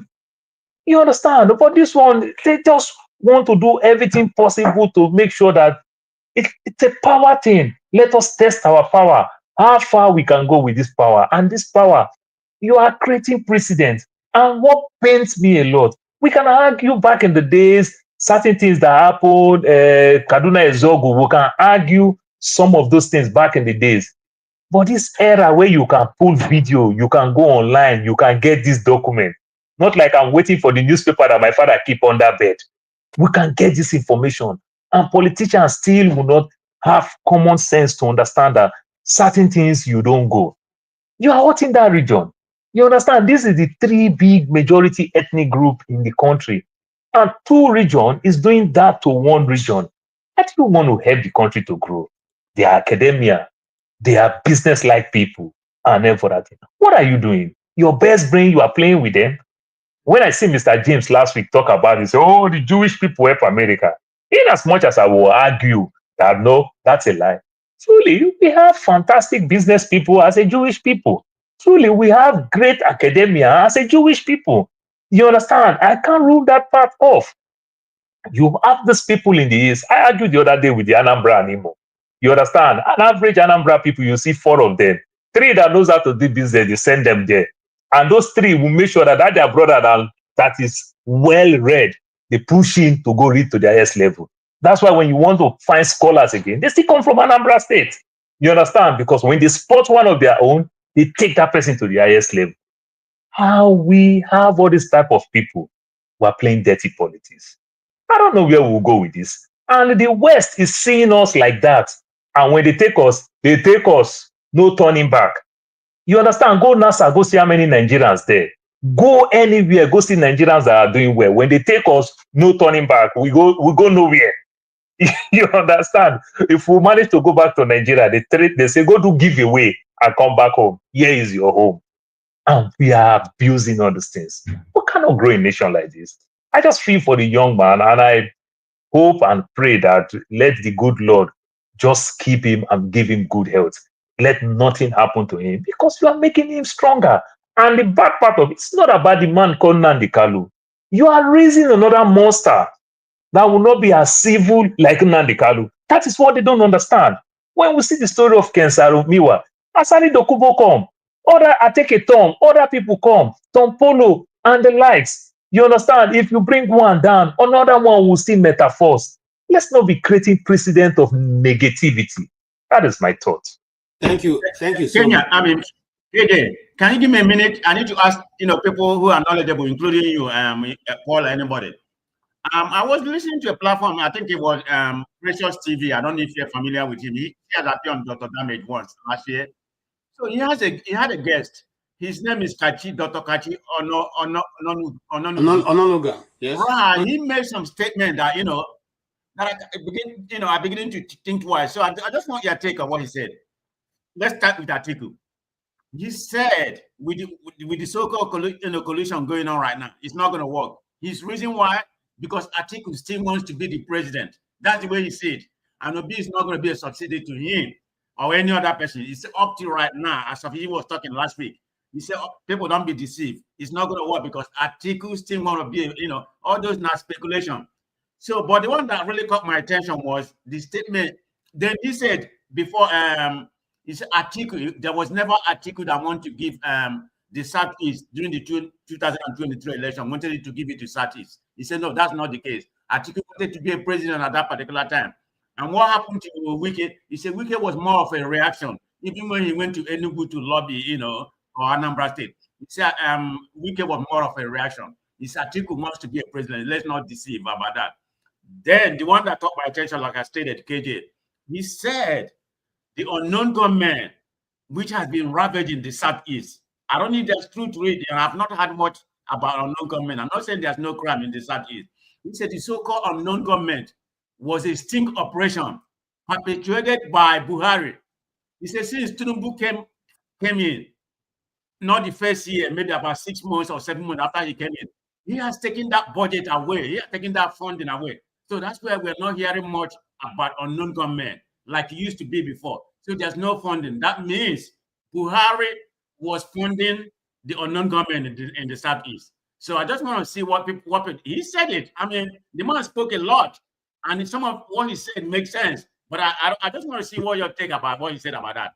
Okay, I'm going to probably give each person just 1 minute because we are running out of time and we need to conclude. I listened to that interview. Oh, you did? Okay, I'm glad. I listened to it and I totally agree with him because, but I've said it on this platform. People insulted me the day I said that. Okay, they said all kinds of things. Look, Buhari's hatred for the Southeast made Buhari campaign to stop when he saw the market in Onitsha. He refused because he thought that when they came during the war and burnt down the market, that it would never be built. So he was surprised at the development in the Southeast that made him weep and stop his campaign. But let's go away from that. What Mr. Cash said is totally the truth. He was just saying it, but we have also discussed some of those things here, bits and bits of it on this platform. Atiku was a bigger problem. Yeah, Wike is big because Wike is also part of the problem. But Atiku was the bigger problem because Atiku was the one who got the people to say it should not be zoned to the Southeast, to the East. If he had agreed as El-Rufai, this part is bad, El-Rufai said, no, let this thing to be zoned to the Southeast. That was a bigger problem. That was the first issue. That was the first thing that brought the problem. But when they refused, those guys moved away, okay, and still zoned to the South. Now, Atiku himself insisted that he will run, okay? Even right now, he's still insisting that he's going to run. So now Mr. Cash is already saying this is the same problem we had before. And this man constantly insisting he's going to be part of the, people running for the presidency is the bigger problem that brings confusion into the system. So that's the truth. Okay, I may not like, again, because he was one of those who supported Hope Uzodinma to come to government. So seeing what Hope Uzodinma have done now in Imo State leaves all of us, bewildered, because he's not done anything more than destroying. No. My government is building a lot of road now. Let me tell you, he's building a lot of road. But Imo State was better than when he came. It was a peaceful place you can go and just have a peaceful life. Man of prestige, that your governor is still also my governor. What is he doing in Imo State? He's doing where is he? Osu local government, where he come from? Olu local government, where your governor comes from? What is happening in that region? What is he doing in Imo State? They are being deceived by because he think what is he doing? What I said, I'm part of the Ngemanzi now. You don't know Ngemanzi of Owore. So let's move on. Let's move on. You see, it was the person Buhari was using to fund what you are just talking about. He was the man that the president of Nigeria was using to fund the unknown government in Eastern Nigeria. Was he not the man? Yes. So let's move on. That is true. What he said there was true. Those who are political watchers of the East will have noticed that unknown gunmen no longer, they have now been known. We know that some of those men were Asari Dakubo's people who were causing issues. But let's move on to rounding up. Yes, the Nnamdi Kanu's issue. Maybe I'll take I'll do my own contribution when I'm through. Mr. Odi, you have 3 minutes to give us your final thoughts. And why he's doing that, I want to let the people know that Mr. Forefathers will be coming in 1 hour after we close. So he's going to take on the topics we're not able to touch, and there are many of them. I didn't want to go into the Trump issue because he will have enough time to discuss that. But the videos are there. Yes, sir. Go ahead. Yeah, the idea of the unknown gunmen, I think that just was inserted into our brain now. Definitely there was government involvement, but you could say that's a multifactorial problem. I don't think the unknown gunmen was just solely a government sting operation. This is my opinion. I'm not in government. There was already some type of insurgency by the then IPOB, right? Which had some involvement in some things.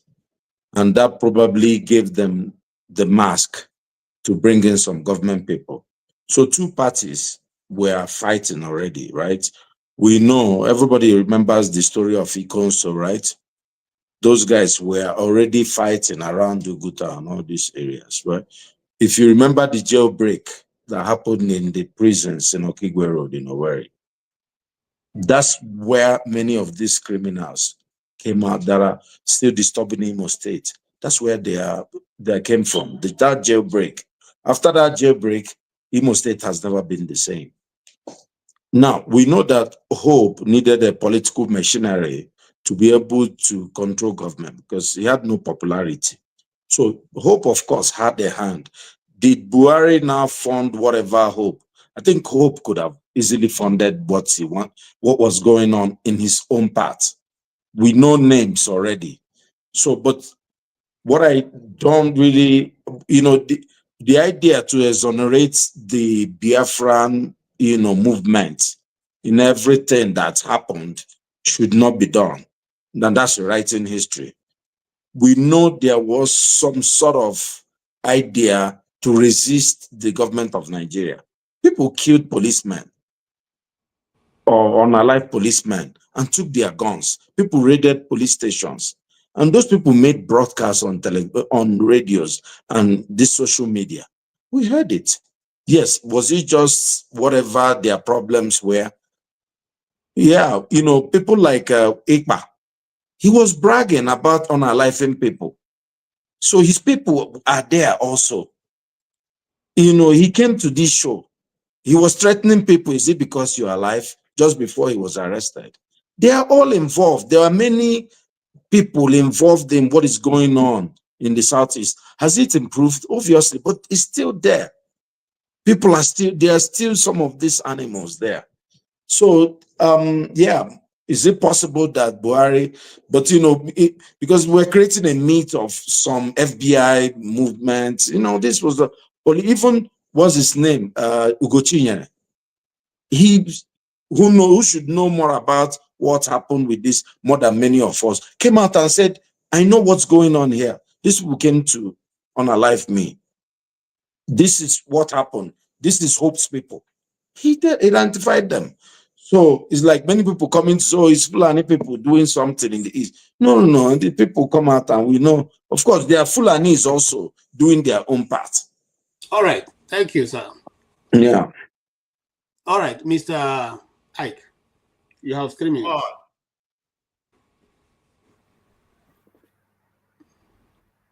I want Paul is to you, Paul. No, I want to use my 3 minutes to talk about Fubara, because the other time Precious Man was saying that he betrayed millions of Nigeria. I don't know who Fubara betrayed. People were not fighting for Fubara. People were fighting for legitimacy of democracy. He didn't win an election. He didn't contest election. He was put in there. He and his master joined hands together to rig an election in River State. Nobody has any sympathy for Fubara. What everybody was fighting was based on democracy. We want democracy to, to thrive in Nigeria. Even though we know how he came in to become governor, but let him do his job. So if anybody is thinking that Fubara has the liver or the lily to fight some week, you'll be making a great mistake. So now he has used his hand and tied his 2 hands at his own back. So that is that as he has tied his 2 hands at his back, they will push him to the well, and the only breeze they will blow on his head, he will fall into the well. They don't need to push him. They will only use mouth and blow breeze on his head. He will fall with his back inside the well, because this is how it's going to be. The only thing I think I'm going to pick up from what is going on, I believe that at the end of the day, the man from Bodilon is going to turn at the back of Mr. Wike and use Fubara to fight Wike. This is my own political calculation, because the man at Bodilon know that guy of Wike is a very dangerous man. So I think by eventually that now that they're trying to settle them, if eventually they come together, he is going to turn around and is going to use Fubara against Mr. Wike later. I hope that I'm proving wrong, but this is my thinking, So this is what I think. So anybody who is saying about democracy, about who is Fubara? Fubara, does he have any liver to talk about democracy? How much money has he stolen? He was the accountant general before of River State. Thank you so much. Was it accountant general? Was he what before? He stole so much money. So he's thief meet thief. So I don't have any sympathy for him. All right. Only people are sympathy We need to of move. River State. You finish your 3 minutes. We need to move. Thank you. Man of prestige. What is that, a final submission on what we talked? Yes, final submission, because Fofana is coming in. Okay. So analysis about what's going on. We haven't really seen any progressive. There's some progress that was made. In my own opinion, it has pretty much plateaued. What are the good and the bad they have done already is pretty much plateau. We are not going anywhere. I don't see any kind of improvement, because the next 1.5 years is going to be using for campaign, and the next election is coming 2027.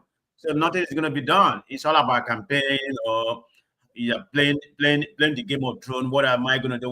But it's not for Nigeria.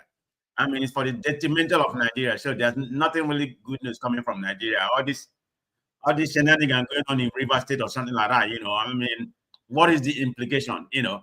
They are teaching the next generation that corruption, usurp of the constitution is right. That's the implication. We need. People are not really paying attention about the implication, regardless. Say APC, is going to come back, but what transpired in River State got to show that you can be a godfather, man. You can get your way. That's what Wike is doing. So, I mean, I don't know. I don't have more to say when it comes to Nigerian space, okay? But if there's any particular topic, I can only argue about it. But Nigeria is not.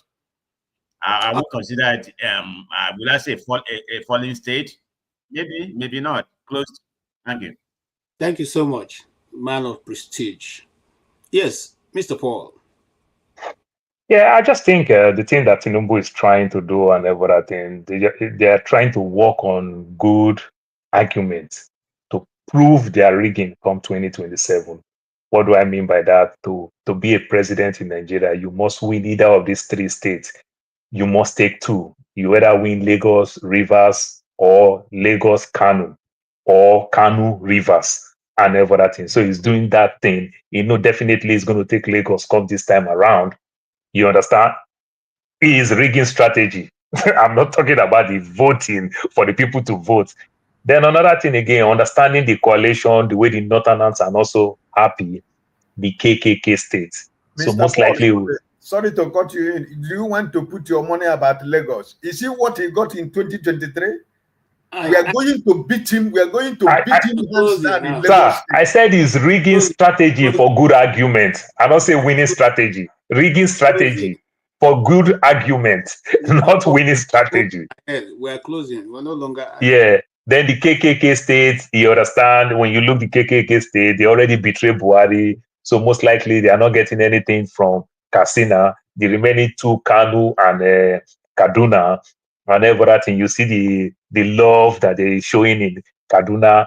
They tried everything to lobby Kwankwaso come his own camp and everything. If Kwankwaso can come his own camp, necessarily not like he will win, but they will use it if they forcefully rig those states and argue that, oh, we take all those states. That's why he's lobbying for more governors so that they can argue and give people like us who don't have work things to argue about when they rig the election come 2027. Tinubu is not popular. The people are really, really, truly suffering. It's not popular. You understand? If you're popular with what you achieve to the country. He's not popular in terms of achievement. You understand? Things are getting bad. I will tell you these days, the people who beg me money more are working class people, not people that you say they are. No, we're talking about people are the people who beg money because what they earn as a salary is not enough for them to foot their bills and everything. So things are hard with all this strategy, subsidy gone. You understand? You lift this thing. Things are tough. So Tinubu is not popular. So he knows that very well.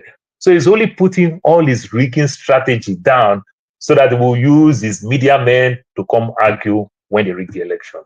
That's my take for now. Thank you so much, Mr. Paul. I'd like to start by thanking Paul for being able to join us, spending your time. Time is a lot of money, except you live in America or the Western world, you don't know what time is. So when we see you guys come here with your time, your treasure, which is your data, and then your intellectual ability, which is your brain power, we really, really appreciate. Thank you so much. Odi, thank you for being here also. We'd love to see more of you and have your thoughts on issues. Thank you, Mr. Ike. Ike has been very, every time we see you, we have confidence that at least we have somebody who will bring in, an understanding to the topics we are having. Mr. Man of Prestige, you are welcome. We thank you for your contribution, all your contributions. Then even those this guy was earlier on here, show was very very, very apt on the discussion, and also the righteous man. I also want to thank Tokpe. Thank you for blessing us and allowing us to have tea to drink while this program is going on. Like you said on your post, June is ending with praise. Hallelujah. We thank you for that. We appreciate your contribution and your support. Thank you also, Igbo Basics. Igbo Basics, you've been very nice to us. Thank you for your support. Thank you again. As we say goodbye, but So goodbye is forefather coming up next about 3 o'clock? Yes, or 4? It's coming in. I don't think it's 3 o'clock. There was a mistake on our ad. That's why this program came up earlier. It was supposed to be 1 o'clock, but it came up by 12. So forefather is going to revert to the original time, which is 4 o'clock. At 4 p.m. Yes, 4 p.m. Oh, okay. Let me go do something to come back. Thank you, KJK, for moderating. You've been great. Thank you very much. Thank you. I appreciate it. All right. Extend my greeting to Dr. Damage if you talk to I me. will. I speak to him. I will. Thank you so much. All right. That will be it for today. I hope you all enjoyed the show and think about those ideas we've been able to canvass today. They may not necessarily fit into your own narrative, but they are good for us to be a point of discussion, a point to start with. We may not all the time come up with the same idea. We may not even agree, but as long as we keep talking about it, we'll definitely find a way forward. On the issue of Nnamdi Kanu, I still stand by what the international community and every other good thinking person stands for, that seeking for actualization or realizing a separate state for your country or your people is not a crime, and consequently cannot be treated like a crime. And the Kenyan courts have gone ahead to prove the fact that this man was lawfully in Kenya and have committed no crime. Whilst we want to agree that maybe we do not all accept his approach, from hindsight, now we know that all he said, speaking about since 2012 till today, have all come to be truth. I wonder what you say about that, if you don't still think that what he was saying is true. And the latest was even the one he called the states and what was going to happen. So for me, if you may, I would say go back and listen to Nnamdi Kanu's broadcast, and you will see that majority of what he said, even Tinubu becoming president, he said so. So I don't know how else then you can give credit to the person who can speak all that since 2015, 2014, and you now say that person should be locked up. He has already spent 5 years in solitary confinement, and apart from that, he has taken 10 years out of his life dealing with these issues.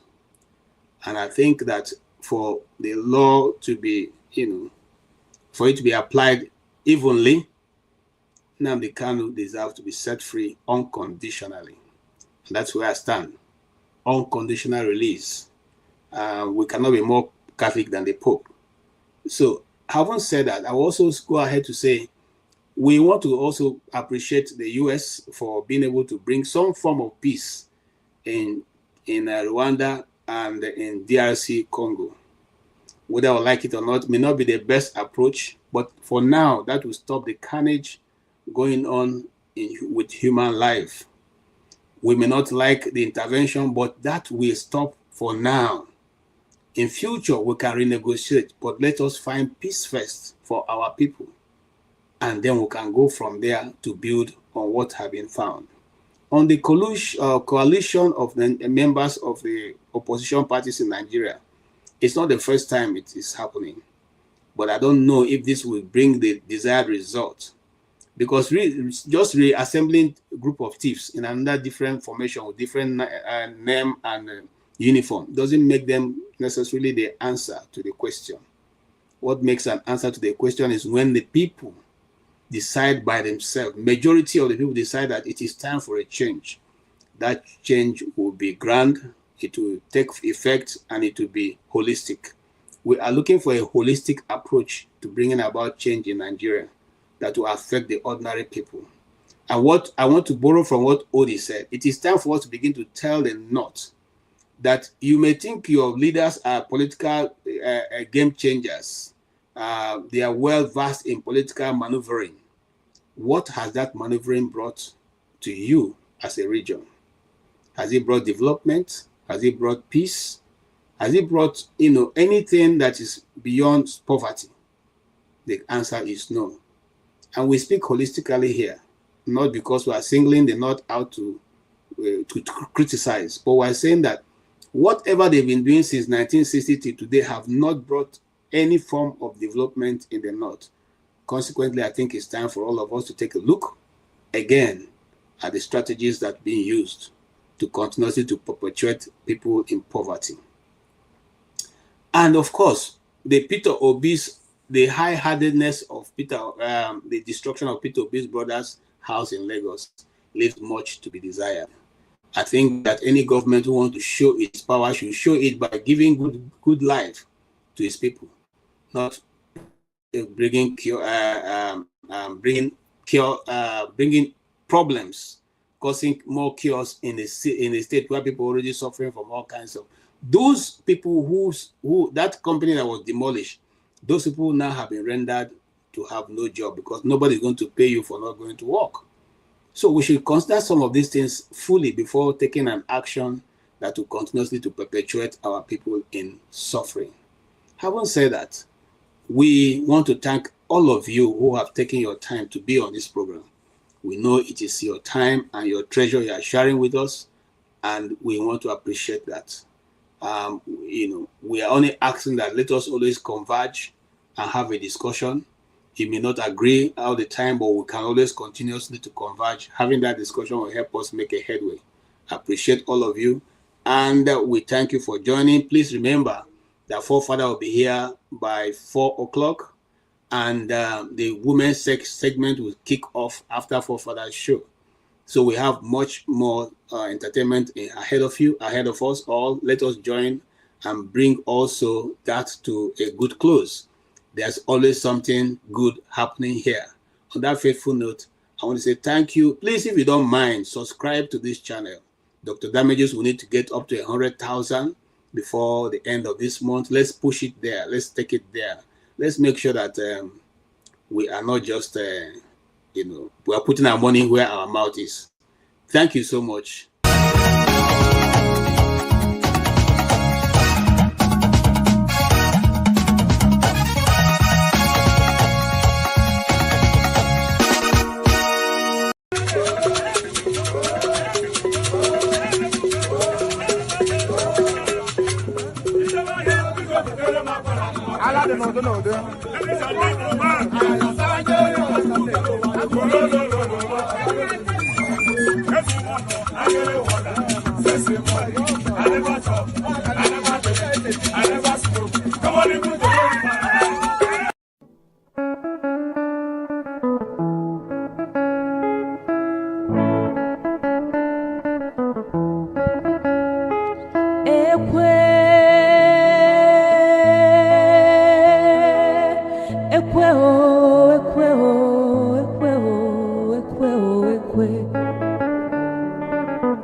Jelu ekweje gwanu mi femgeme Omo abatanu gwanu mi femgeme Ejimgugwo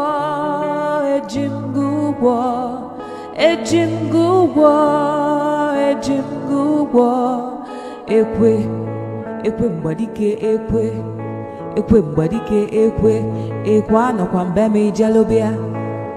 mbeme jalobia iwe bụ akpa ego ebia iwe dokwasị m n'ụkwụ iwe na-ayọ m wee jụ iwe na-ebe akwa ị na-ebe akwa onye na-eti gị ekwe mgbadike ekwe onye ibe m na-ewe iwe nya biko wee gbuo ya ọsụkọsụ nwamkpi nya biko sugbuo ya onye ibe m na-ewe iwe nya biko wee gbuo ya Osukosu nwamkpi nya biko sugbuo ya selense